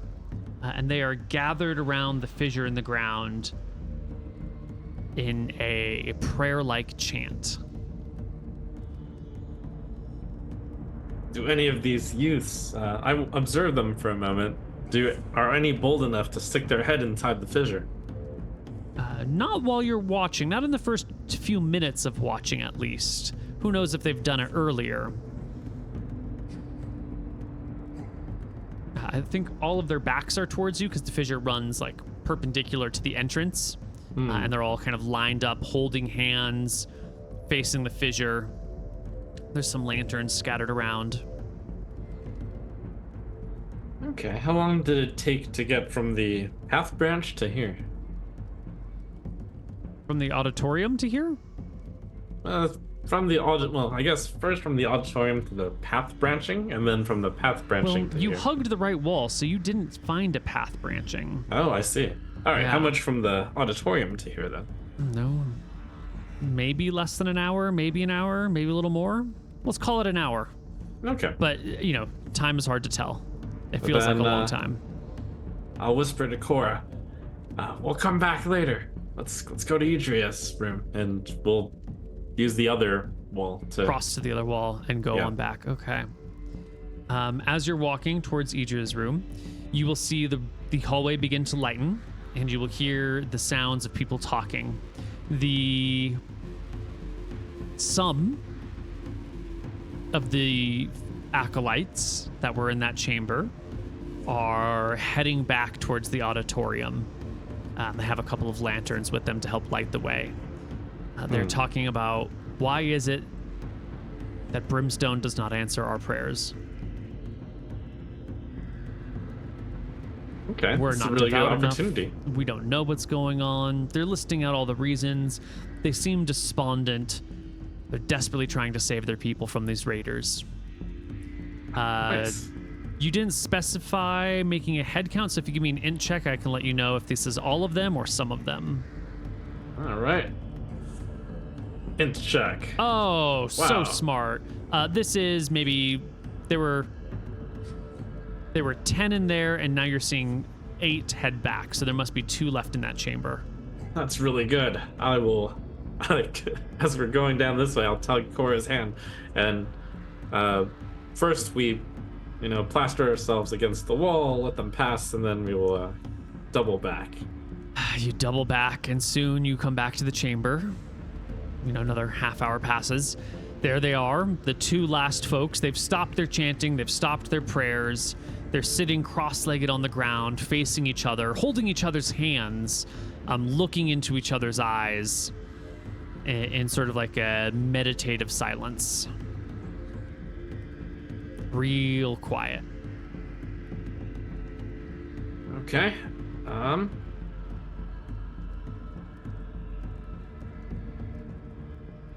I will pull Cora. How close are they to this fissure? 2.5, 3 feet. Okay. I'll go up to the fissure, invisible, and Wait, you're still holding Cora's hand, or are you gonna let her go? I'll bring her along. Okay, so if you're going, they're sitting in silence. They're not talking. They're not chanting. So it would require dex checks and perception checks. Okay, to just sneak. me then. I'll kind of let Cora stand off to the side. Okay, so she's Inside holding the room. on to the left wall if you're facing into the room. Okay. Okay, and she's gonna wait there until she sees something or until you touch her or call for her.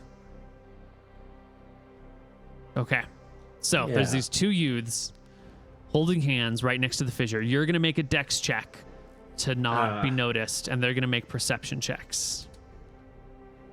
Instead of that, I will just speak out from where I am, in an angle such that the fissure is between me and them. You need to get to the opposite side of the fissure then, is what I'm hearing. Oh, I see. Yeah, because they are... Sure, that's fine. Okay. Since you're not crossing... No, it's a smallish chamber. Let's say 15-foot vents. 30 by 30 room. So that means the entrance is about 15 feet in. So you're not going to be able to get more than 15 feet away from them. You're going to need to make a dex check versus their perception to avoid detection getting to the fissure. Okay. Dex. Oh my god. Nice. Oh, the What? first one is so close. It's wow. so close. And the second one is so close. They're so perceptive. Oh my god. But you make it to the fissure unnoticed. Like, at some point, you do make some amount of noise that, like, makes one of them turn their head slightly and pause. But it's a warm volcano chamber, and there's sometimes little tremblings and rumblings, and maybe it was just something cracking after a tremor. Yes. And I will put on my best, deep, booming, brimstone imitation voice and say, I am ready to speak. Bring back the rest of them, both of you, and heed my words. The 2 get up. They look towards the vent. They're gonna have to make... This is an unusual thing. I've not heard this before. This is not what they were expecting. However, it can't be anything else. There's no way, right? There's no way. Yeah, there's no way it's anything else. They immediately get to their feet, take a deep bow and say, yes, master. Grab 2 of the remaining lanterns. There's still some left here. And hurry down the hallway, running after the others. It took you about half an hour to get here. but you are creeping really slowly. You're not sure what these distances are. You don't know how much time you have, but I've got a pretty good idea of how long it would take them running through these hallways to get their friends and come back. Yep, got it. As soon as they leave, stick my head in, and I say, "Hello, Brimstone. I'm back."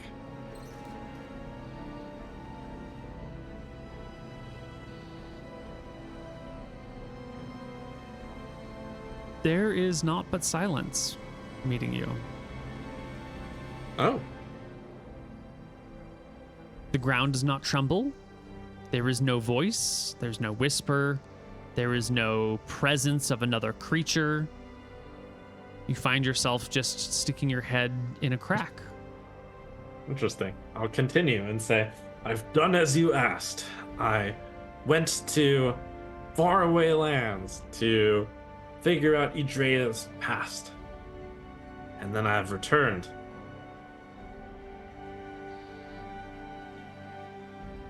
After waiting around a little bit for a response and getting none, None. will just stand back up, invisible, say, go to my guess of where I left off Cora, Yep. and You can find her. then grab her hand and start leading her towards Idria's chambers. Sure. A few moments later, you see the lights coming down the hallway as a gaggle of acolytes hurry past you, set up in the area all together, and one of them begins to speak to Brimstone. But you will lose the sound of the conversation as you make your way back to Idria's chamber. There are no lights on in here. Oh, did my detect magic see anything? But you can feel the way towards the magic. Yes. Yes. It only lasts not too long, if I'm right. But I was mostly interested if the passageway in was magical. There was that background magic that exists in this area that you saw for certain. But you definitely can't see any magic in this present chamber because detect magic is only 2 rounds per level. Yes. Was the were the hallways missing that alarm spell school? It is much as it was before.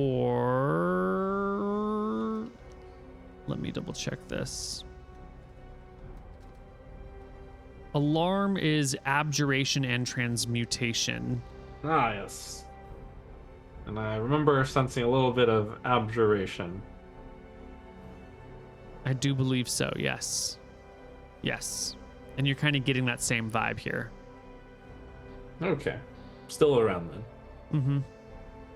Okay. Continuing on. Well, you make your way to Idria's chamber. You know what the general layout is, but it's dark. No one's in here right now. No one's residing in here. And it seems like no one's leaving a light on just in case someone shows up here. Okay.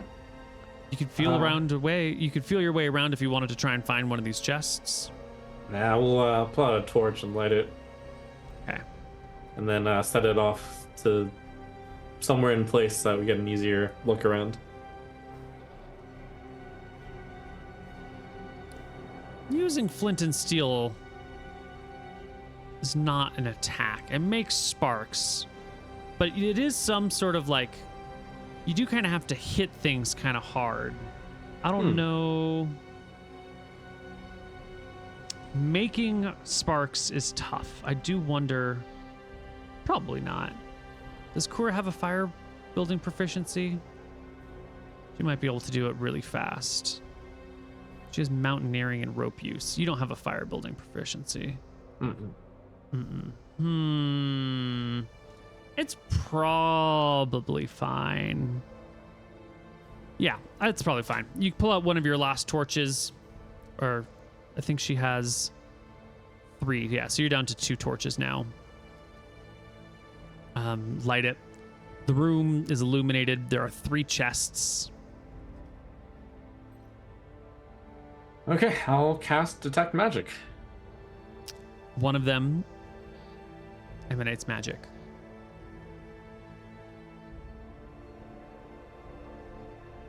I'll say, Cora, test out those two. I point towards the non-matchful ones. What do you mean test them? Very carefully open them so that your head isn't in the way in case there's any of those, But I'm not gonna be your guinea pig. You go test them. You fucking kidding me? I'm almost dead here. Okay, how big do all three chests look? Each one of them is far too heavy for you to carry. That's for certain, because you've only got the 6 strength. I mean for her. Oh. Well, I estimate their weight in pounds, I guess. I'll see. test it out by, going up to them and trying to lift it a bit. Yeah, each chest on its own weighs 25 pounds plus its contents. So the one with the clothing in it probably weighs like 30 pounds or, a little over. We hadn't opened the other two, had we? They were locked. Okay. So one of them is unlocked. Yeah, one of them's unlocked. It has clothing. I'm sorry, you did search Idria's body. He would have had the key to these chests on his body. So I think you probably have. Nice. Imagine you would have taken that. I would have. Everyone always takes the keys. You can unlock these chests. One of them contains silver, gold, and gems in plenty. The other chest contains... It's, let me know if the magic is like the exploding kind of evocation. There was evocation magic on one of these things. Okay. I tell Cora, we need to bring the chest. We can't open it here. Did you want to see what was in the other chest? No, because it might explode if we open it. Right. Sorry, one of them had gold, silver. There was I misread my notes. There's a wardrobe and 3 chests. Yes, my bad. One of the chests has the gold, the silver, and the gems. Okay. The other chest that has no magic on it and is also locked contains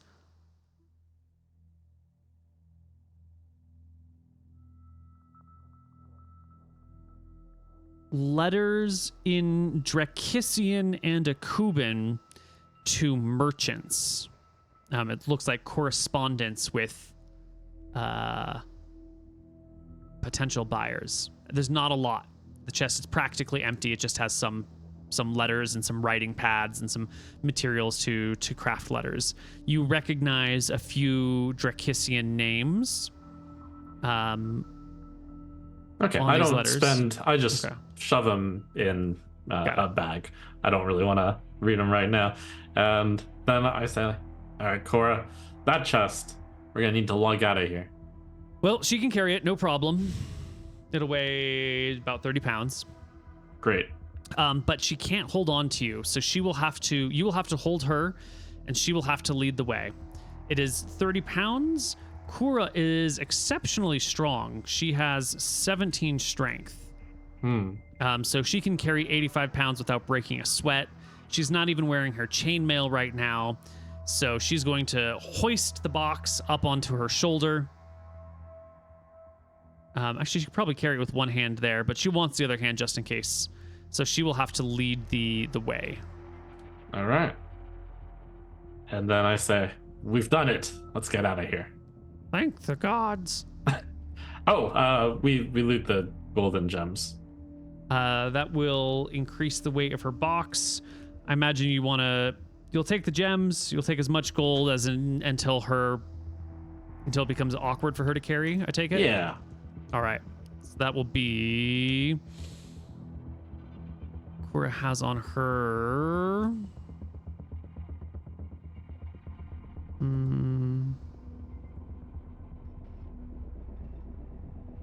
She can carry 85 minus 37, 48 pounds minus 25 pounds minus the 5 of these. 18 pounds of gold and gems, which is 850 coins. So she takes all the gold and some of the silver and all the gems. Perfect. All right. No silver. Cora's also carrying my case boat. Oh, got it. Okay.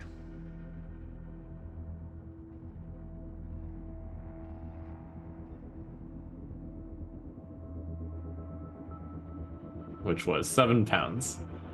Perfect. You've done your best to fish out the gold from the chest as quickly as possible without, spending too much time rifling through the silver for full optimization. And you begin to leave the torch behind, put it out, leave it behind. We put it out. We take it. And then creep we on try out. to leave the room, as we left it, minus the chest. Okay. Well, you can make your way back through the auditorium. You can make your way back out to the front. It's just a matter of the 2 guards at the front who are talking amongst themselves. Well, are they still talking? Let's see. They were when you came in. They are still when you're going out. Once again, you're going to have to make dex checks. They don't need to make perception checks. You just... Yeah. If you fail your dex checks, they will make perception checks is how it goes. Okay. And then they will have to pass them. So 1 for you, 1 for Kura, and then it's free natural 1. Oh, no. And Kura's? Natural 1. Oh, my God.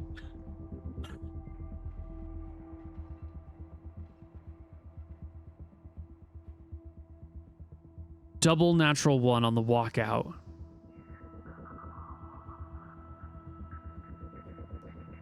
I think you stumble.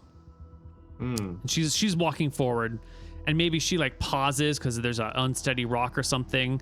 Maybe right near the entryway, the terrain is going through some. It's a little bit mossier, a little bit softer because you actually get some light that comes in, and so there's a slicker spot that she steps on and kind of stumbles. And as she stumbles, she pulls you forward, and you stumble into her, and she, I think, pitches forward, dropping the chest, which I imagine is locked. It is. But it would still be stumbling forward, chest hitting the ground, losing it from her grip, immediately becoming visible as it hits the ground. The 2 guards turning around, all of a sudden, there's the sound of people falling, and a box that hits and tumbles forward on end. And we should go to some sort of initiative order here. Okay. Yeah. I don't know what you're doing. I will be taking a speaking action. Probably as we stumble forward, and I know that I have to talk fast. Mm-hmm. All right, I'm going to just randomize. Yep, I know what Kura's doing. Yep. Go ahead, speak. Great. My action will just be I'll pull the same scam I pulled earlier. In my deep force, quickly recovering from my fall, I'll say, Brimstone demands all of the most faithful to gather in the audience chamber.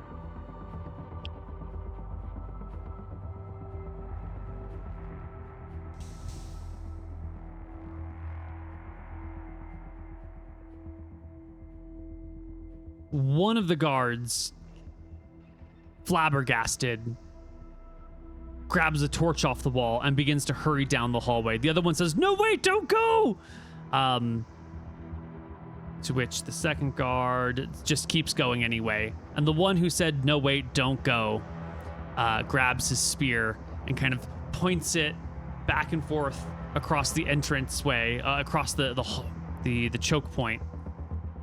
I don't know who you are. I don't know what you want. Who are you? What do you want? You sure as hell not brimstone.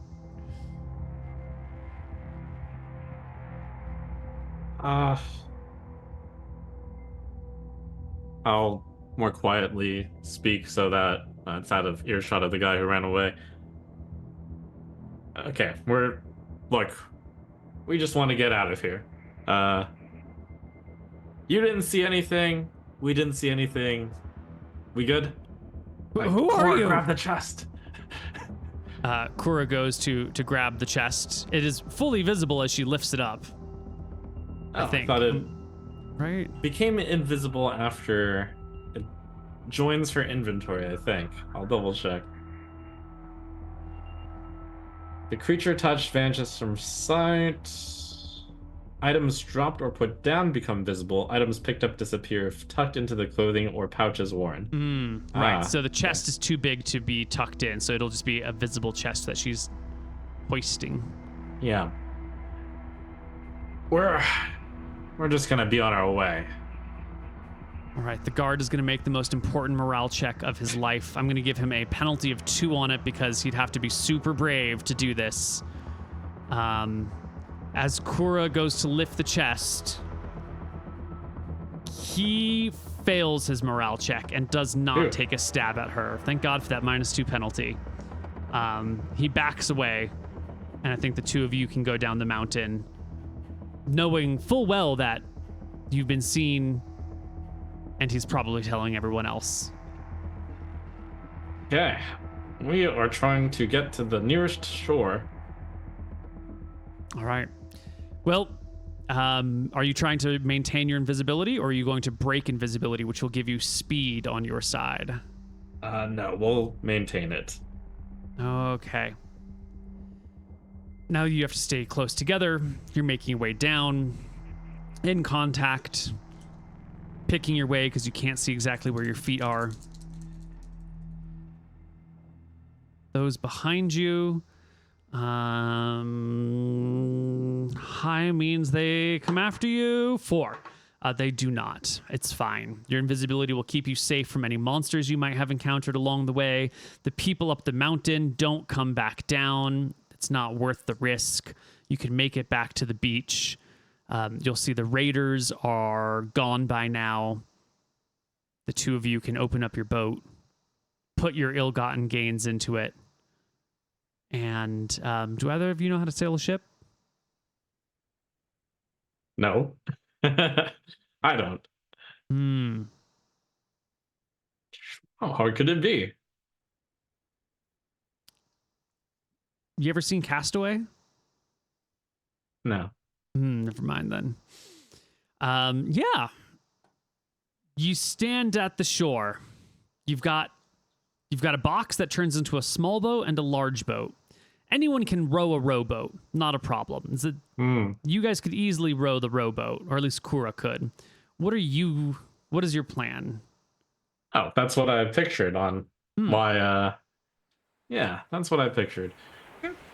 Well, into the rowboat you go. Into the water you go. Yeah. Off the coast you go.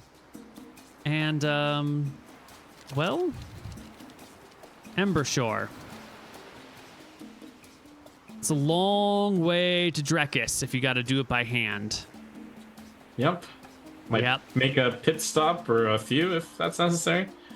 Yeah, the distance between islands is about 6 miles. You can see 3 miles to the horizon. So you can't really see any of these islands from your rowboat unless they have a mountain on them. You are Vincent Mapper. You do have a good idea of how these things are positioned, but you don't know tides very well. So if we're just going to row, we're just going to row. Do you have a better plan? Nope. All right, Cora. Take us to Coxport, I say. Which way is Coxport?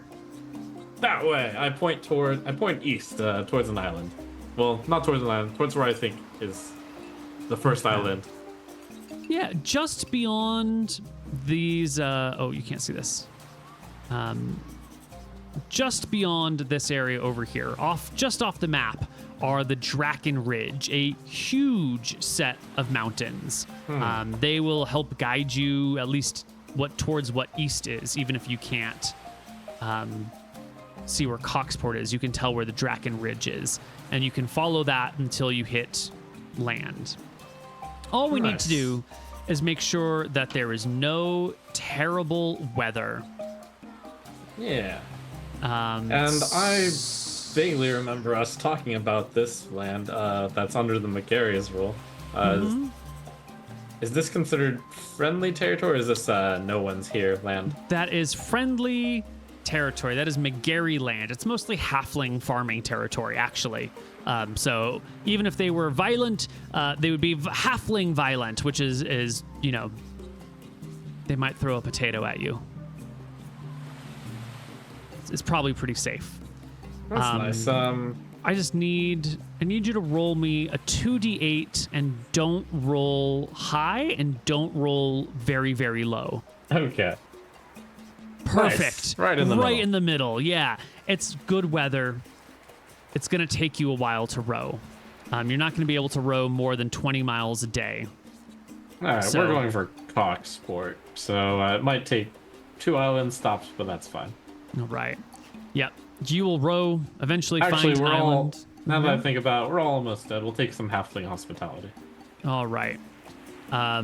You'll have to spend a night on the open water. Sure.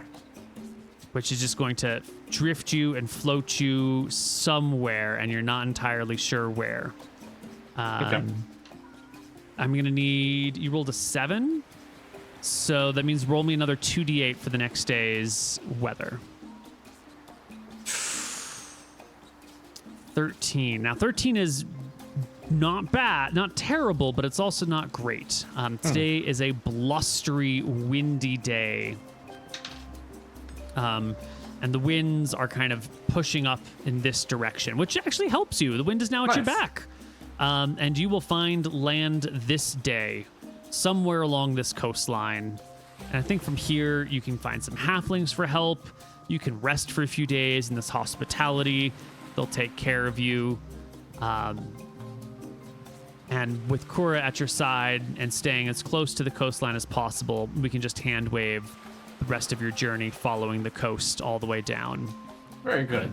During the downtime, we read the notes. We open the chest in what I'll describe as a super paranoid manner in that, I'm expecting it might explode if opened incorrectly. And how much HP do you want to have when you do that? We'll have rested up.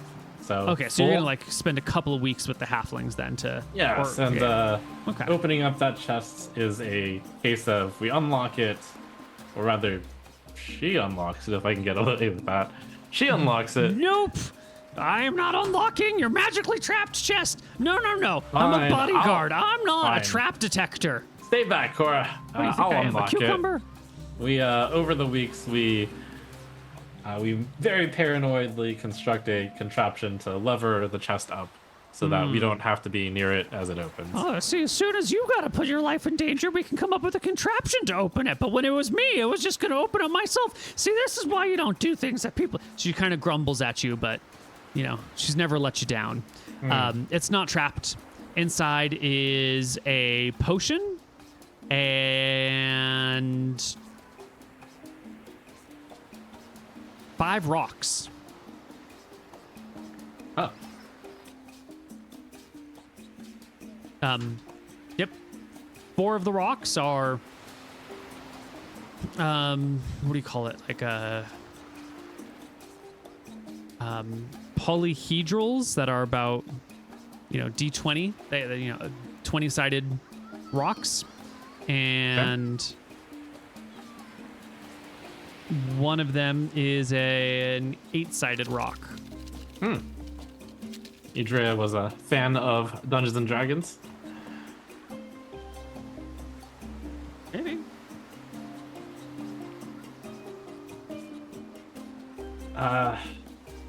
Detect magic. Do I have any idea what this is? Give me a 4 to 10. Yeah, the 4 20-sided rocks are emitting alteration magic. And the one 8-sided rock you can't tell the school of.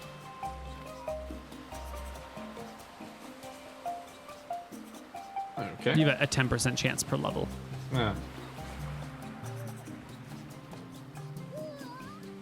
All right. I'm sure when I get home they'll know what these are. So it's just the chest contained these 5 rocks And a potion. and a potion. Yeah, it probably actually says on it, potion of fire breathing. Oh, okay. Yeah. In Mystrian. Sure.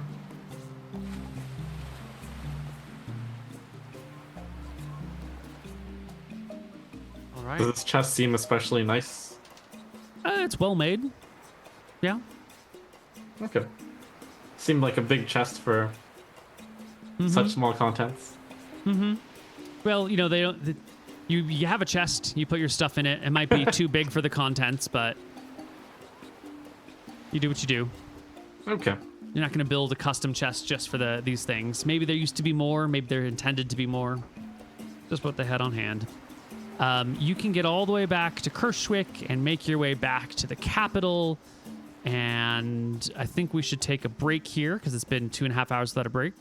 Nice. And when we come back on the other side, we will wrap up today's campaign. So we'll see you shortly.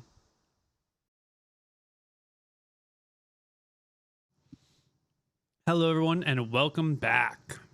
So, sometime later, when we make it back to the city, we make it back on a nice rainy day to Lord Marshall's chambers, his little office in the city. Well, before our meeting, I've read the notes of Idria to, well, the notes in the chest to Drekisian merchants. Yeah. There's a couple of folks in here that have been corresponding with Idria, Drekisian and Akuban alike. And these notes are sort of, well, I'll meet you on this island at this time. I'll bring the gold if you can bring the vanilla, or, you know, I'll bring the silver if you can bring the pepper. And it's sort of these. By the dates, it's been going on since the Spice Islands have rebelled. And these are sort of surreptitious transactions with a few Drekisians and a few Akubans, I should say, a few of each. You can note the names of the Drekisians, one of whom you recognize. Give me an int check. I also remember that they were talking about the Kubans having spices before they rebelled. Does that timeline match up?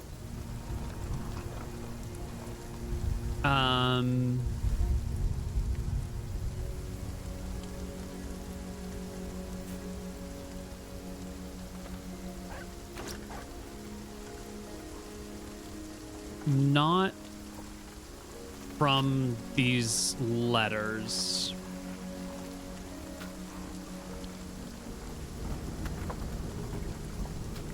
Okay, casual, natural 20.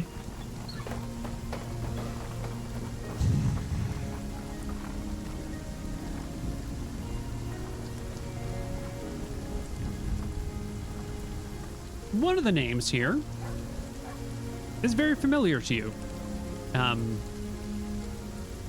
There was a ship that you took in Rise of Drekis Chapter 2 to Ethos, to Outpost Santa Barbara.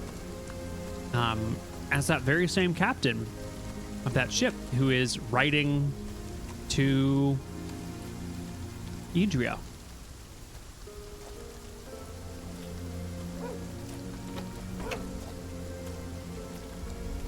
Great. That captain didn't make a great impression on me in terms of, like, the captain themselves. but did I get a sense of their character while traveling with them? And what they were all about, perhaps? Yeah, they were pretty, how do we say,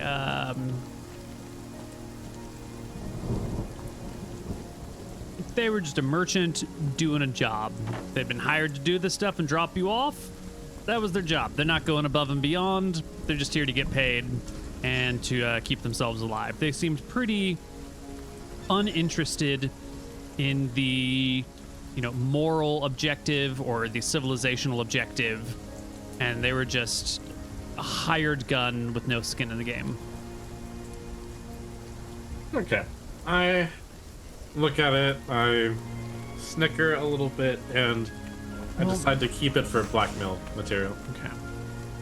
With the natural 20, though, I will remind you that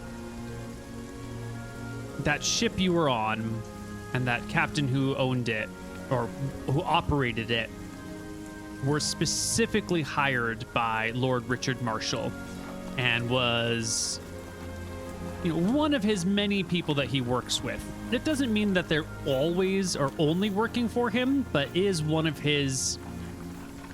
He trusted her enough and worked with her enough that he would send her on such an important job. There is a close tie to Lord Marshall there. Okay.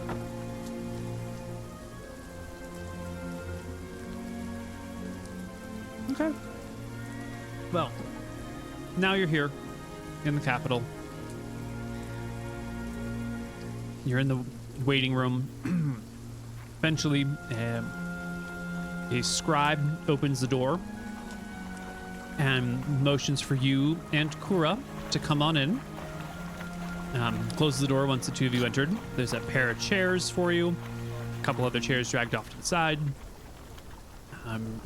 Lord Marshall sits across from you. Do you have the ship and the chest with the gems and gold and magic items with you?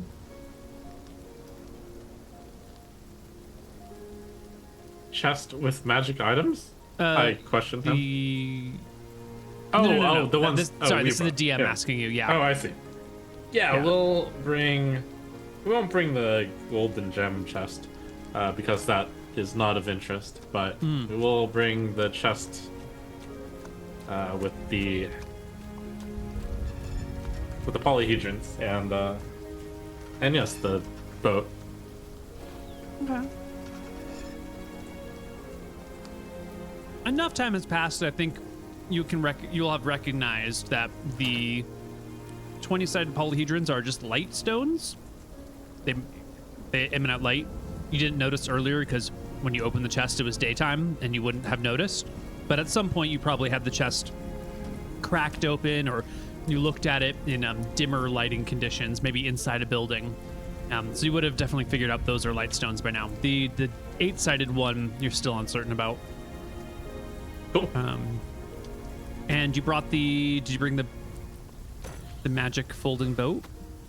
We did, yes. Okay, great.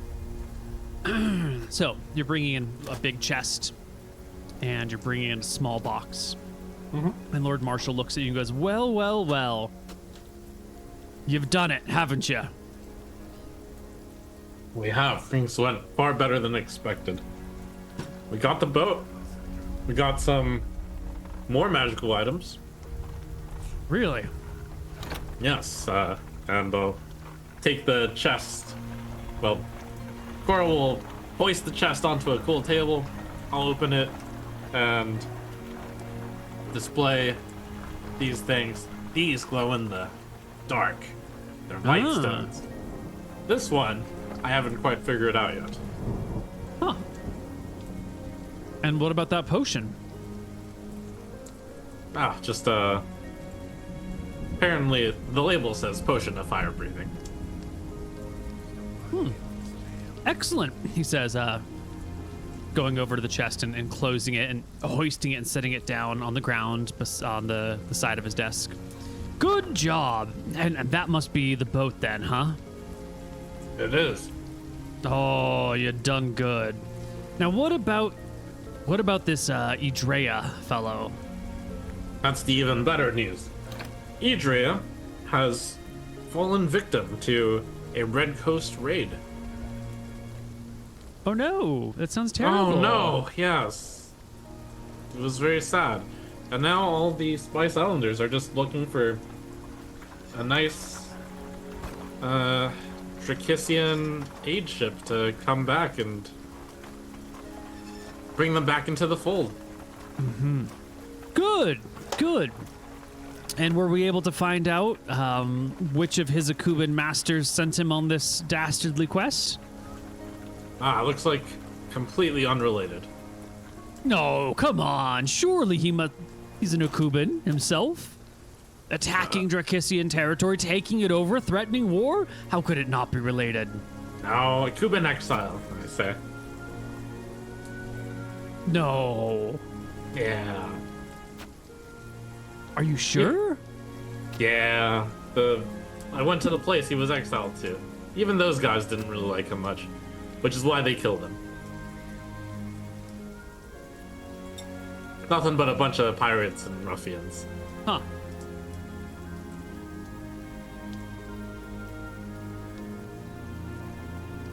He thinks. So you're telling me that this Akuban guy, all on his own, left his hometown, showed up in Embershore, started worshiping this red dragon, got some magical powers, decided single-handedly to take on the Drekisian Empire, all on his own? Yeah, he must have had delusions of grandeur, because while he was able to fling some very powerful spells, one man can't stand alone. Ain't that the truth? You know, you really do need good people by your side if you want to get anything done. Even the greatest of heroes from ages past have fallen prey to unified alliances. It's a good lesson for us all. Well, I found some notes written to Idria as well. Of course, there wasn't anything important in them. Who were they from? Oh, I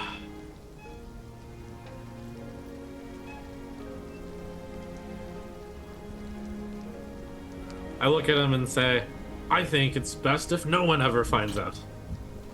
Well, if you say so.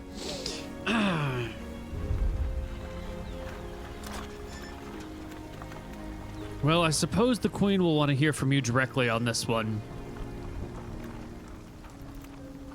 I suppose so. I'm sorry, the Empress. Maybe we could get this identified before then. What are you referring to? This 8-sided polyhedron thing. He looks at that. Another rock, huh? Strange magic rocks all over the place. All right. We'll get it looked at. I know. I can find someone to take care of that for us before we bring it off to the Queen. Anything else that's relevant? Let's see. It seems like Brimstone is no longer speaking, so he seems to have weakened a lot or escaped. And I give a weak laugh. I think we'd know if the Red Dragon escaped from a prison. He's not speaking anymore. He's just what? Just gone? Yeah, seems like maybe Idria was the key to talking to him. Hard to say. Turns out that he had more dragon-like qualities than I thought. And I show him the scales that I had skinned off of him. Wow. Is that a human leather? This appears to be actual dragon scale. He kind of reaches out a finger as if to touch it and then like pulls his hand back like it's kind of gross. Why? What's with the color? Did you bleach him or something? Oh, very surprising. I figured Brimstone would be a red dragon, but there's all these gold scales. I mean, it's kind of red on the edges, but that's...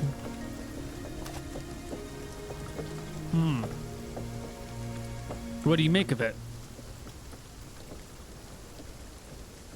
It's a job for someone smarter than us. The Empress will know, and surely Shine will know. That's a good point. Are you familiar with Shine, the gold dragon? Have you met her before? Just in the meeting we were in.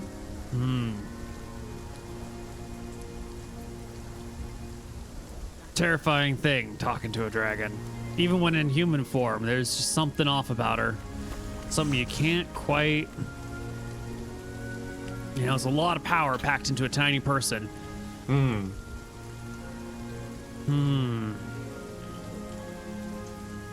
I wonder what McGarry has over Shine to have brought her in as an ally.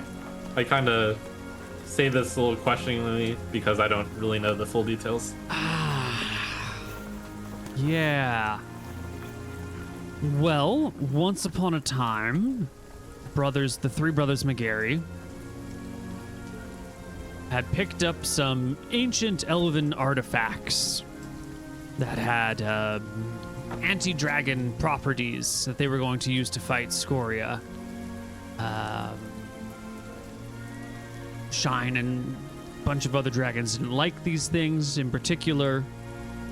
She actually forged an alliance with some red dragons and blue dragons and green dragons. Unusual for a gold to do such things, but she worked together with these other evil dragons to come and attack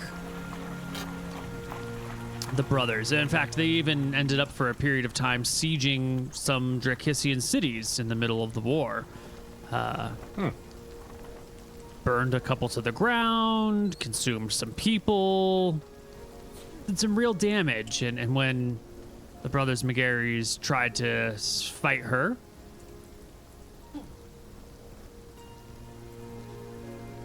she made a deal with them, or they made a deal with her. I don't know how you want to phrase it. And instead of killing her, they gave her these ancient elven artifacts and took her in as an advisor. You know, it's always struck me as kind of odd. This gold dragon rallies together a whole bunch of chromatic dragons, destroys a bunch of Drekisian cities and villages, and then the greatest heroes in the land give up their most powerful artifacts to her, and then she becomes their advisor. I've always wondered, you know, you can't really say these things aloud, but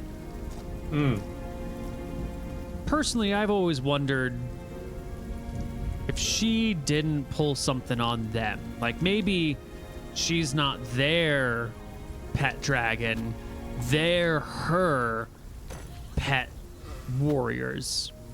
But, you know, it all worked out in the end. Scoria was killed, Imric is king, no one knows really what happened to Tyrael, and Anton died in the war, in the battle. And now Shine, the gold dragon, who did lose an eye in all of this, sits on Scoria's old lair and has Scoria's old treasure. I mean, it worked out real well for Shine. It worked out well for one of the McGarry brothers. Huh. I don't know. As I said, that gold dragon. I don't really know what's going on with her. How interesting. I had thought that we would have I thought we'd have more of a bargaining power with Shine than that, but doesn't sound like it. What do you mean? Well, are there any aside here? Are there any notes on how like gold dragons operate? Are they all evil? Are colored dragons evil? usually the metallic ones, gold, silver, copper, brass, bronze, are considered good, and they are good creatures. And the Okay. chromatic ones, red, blue, green, white, and black, are evil ones. And the story was the gold dragon, was rallying a bunch of evil dragons to attack humans. Yeah, because of these, ancient artifacts with anti-dragon properties. It was like dragons together because these are anti-dragon things. So like, let's make an unusual alliance with our enemies to. I see. Okay. Never mind what I said. I'll just say, well, it's good that in the end she's on our side now. I hope so. Those dragons, they live thousands of years. They can play whatever little games they want. But if she's going to make a move, it'll be long after I'm gone, so doing the best with what we've got. You don't think she'll blow a gasket when we reveal these gold scales, will she? I mean, either these are just regular old, whatever it is that gave him scales, gave him different colored. I see black and red and gold in here, so maybe it's nothing to do, or maybe it's something to do, and if it is, then maybe it's a problem. I don't know. I wouldn't want to be in the room when we have that conversation. I've also,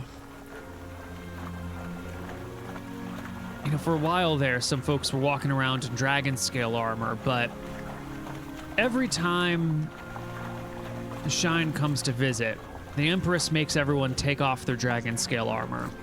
I asked her about it once, and she said that it made Shine deeply uncomfortable when humans would wear the skin of her brethren.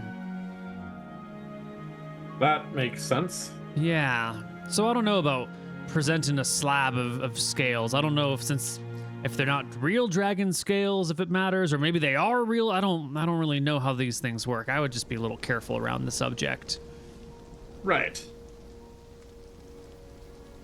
Wise words. What do you think we do? Love your opinion. It's simple. We'll bring those scales. We'll bring this tongue of Idria's. We'll put it in a box. We'll present it. Not necessarily open it while Shine's watching, but we'll give it over as evidence to Her Majesty. I think the thing she'd be most interested in is that this brimstone threat seems to have stalled and the Islanders are ready to welcome Drekis back. I'm more sure there's no Kuban connection. Yeah, in fact, the Cubans, while I was visiting their lands, seemed interested in mending relations, so that's also good news. Really? Yes. Can you speak more to that? I spoke to one of their archmages in Pike's Point, and he was very helpful in giving me details about Idria's exile, and he also expressed a desire to mend relations between our two nations. Did he help you track Idria down? We already knew where he was, but he helped me track down his place he was exiled to, yes. Oh, he didn't use their secret wizard tracking. No. I mentioned we didn't need it because we already knew where he was. We're in it for the long game, see? We shouldn't ask for that up front. We should build the relations first, and then perhaps someday we'll be able to talk about that. Did you it seems like a well-guarded secret. Yeah, it has been for generations. Did you get a sense if they were trying to mend relations because they were, in a weak position, or if they were trying to mend relations because of new leadership, or did you get a vibe of why? I get the feeling it's just a passing of time, but perhaps the new leadership as well.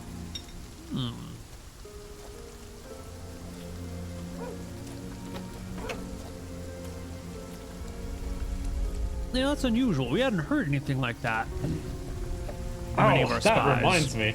Have you ever heard this tale about the Kuban prince and princesses that were sent to Drekis? Oh, Prince Badarios, Harazim, and his sister Maya, Harazim. Yes. Why is that not... Is that popular knowledge? Why wasn't I told about it? I mean, they were only here for a little while. They came through for a week or so. Maybe a month? Like 10 years ago? Where they all perished. Sad story. The Varasi cultist. You know Varasi, goddess of death and destruction. She has a cult out here called the Varasi Born Again cult, where they take a person who's, got loyalties and oaths, and they kill them, and then they bring them back from the dead so that they've been washed clean of all their oaths and bonds, and they're not loyal to anyone else anymore, and then they can declare their loyalty to Varasi free and clear and not betray any, bonds. And they've been working behind the scenes to try and unsettle things so that when the evil empire across the ocean comes this way, we'll be weaker for it. Now, we've been putting them down where we can find them, but one of the things they did do was kill the Yakuban princes and princesses. All but one, actually. The younger sister, I can't remember their ages. Sarah Harazim, cleric of Martha, survived it. Yeah. Huh. Do we know where Sarah is? She was rescued by the brothers McGarry, one of their great deeds. And then she went back home. I think she went back to Akuba, alive and well. The Kubans have not seen her. Huh. What did they say about it? They say it's a tale that's been passed down amongst the entire populace, that all of the Harazims perished while in Drekis. Yeah, but they don't blame the Drek. I mean, it was people from Solemn, from across the ocean. It was Varasi cultists who did this. Oh no, they don't know about that. Oh, by the fucking God, man. I mean, you can't teach an old dog new tricks, I suppose, and... Okay. But yeah, maybe these Varasi really wanted Kuba and Drekis to go at it. Now that's a thought. Did you notice any death cultist stuff around this Idria guy? No, but I wasn't looking for it. I know that he was running a cult, but that's about it. Well.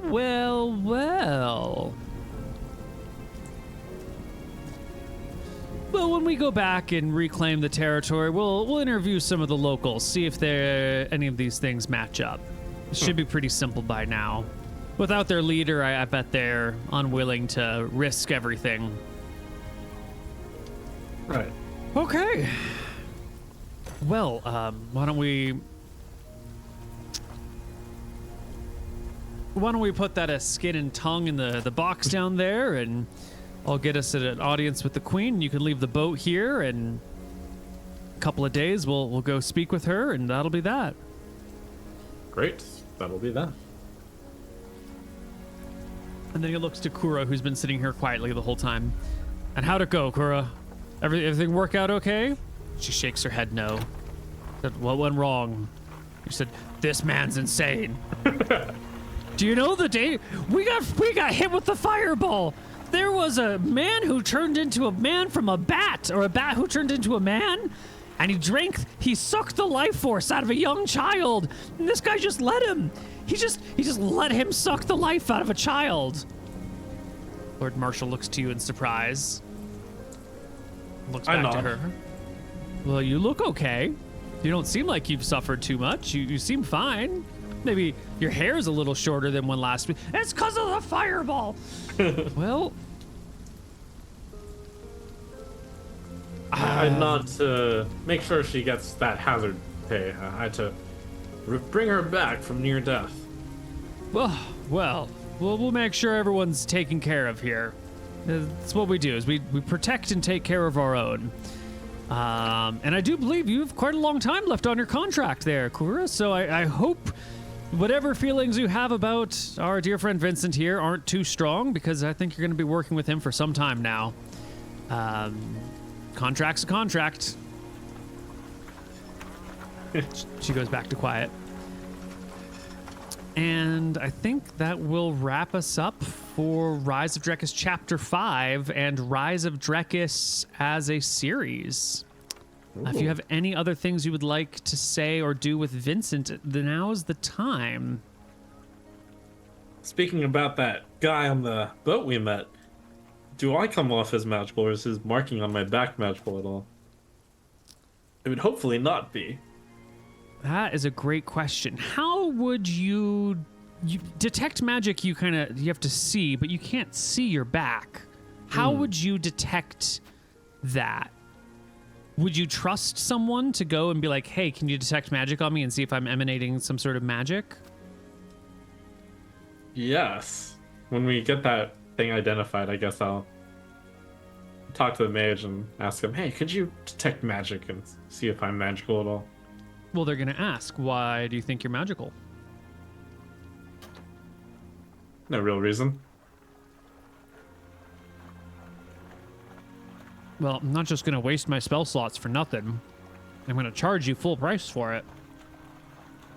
What? You're already studying this artifact. Just identifies one spell, detect magic is another. You're charging me for detect magic. You don't hire someone to fix your roof and then just say, hey, will you replace a door for free while you're at it? No. How much for detect magic? 50 gold. Oh my god. Never mind. You sure? You'll never know. Do I get the feeling that if I detected magic on myself, like, if I look at... I don't have to be looking directly at it to get vibes of magic, I would imagine. Okay. But if you don't detect it, then you'll never know, right? It could just be that you weren't able to get the right angle. Well, I very thoroughly, as much as I can, detect magic and, look at my back. Give me an int check, Vincent. Oh, thank God he failed this one. Okay. Yep, you don't detect any magic. I do it a number of times because I'm very curious. Nope. Okay.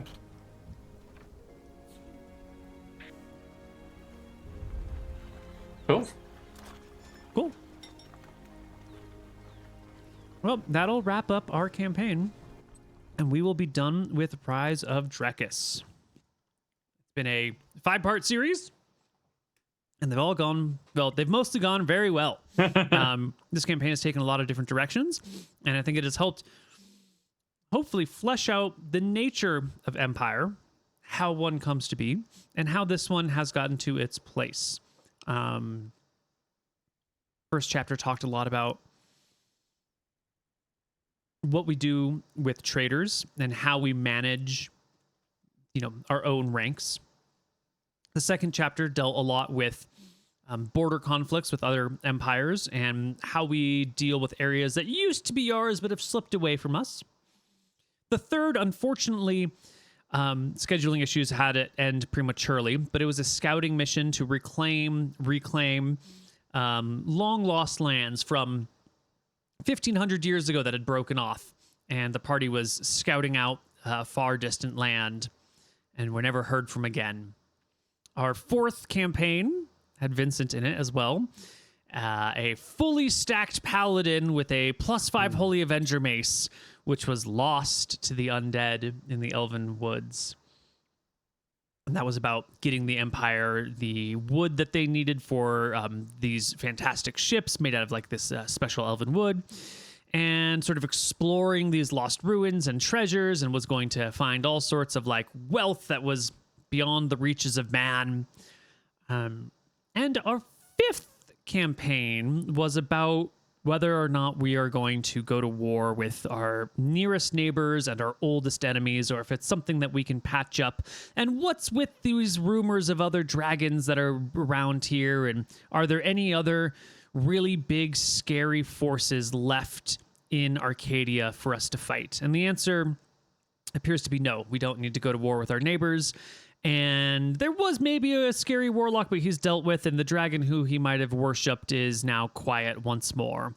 So Arcadia as a whole is more or less in a place of peace now, possibly opening up some relations with the Akubans, maybe.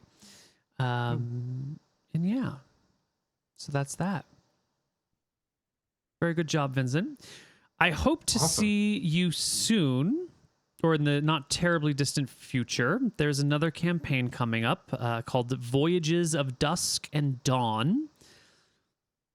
And I'm still working out the details, but I think if you are interested, Vincent Mapper would make an excellent main character for that campaign. It would have other players with it. It's not going to be a one-on-one, but I think Vincent might be the right man for that job. Cool. Let me know. It's been fun. And this particular chapter was a lot of fun learning about the history as well of the rise of Drekis. It really got into all the details about how Drekis came to be. Excellent. Well, I'm glad you enjoyed yourself. Goodbye, everybody. Until we see you next time.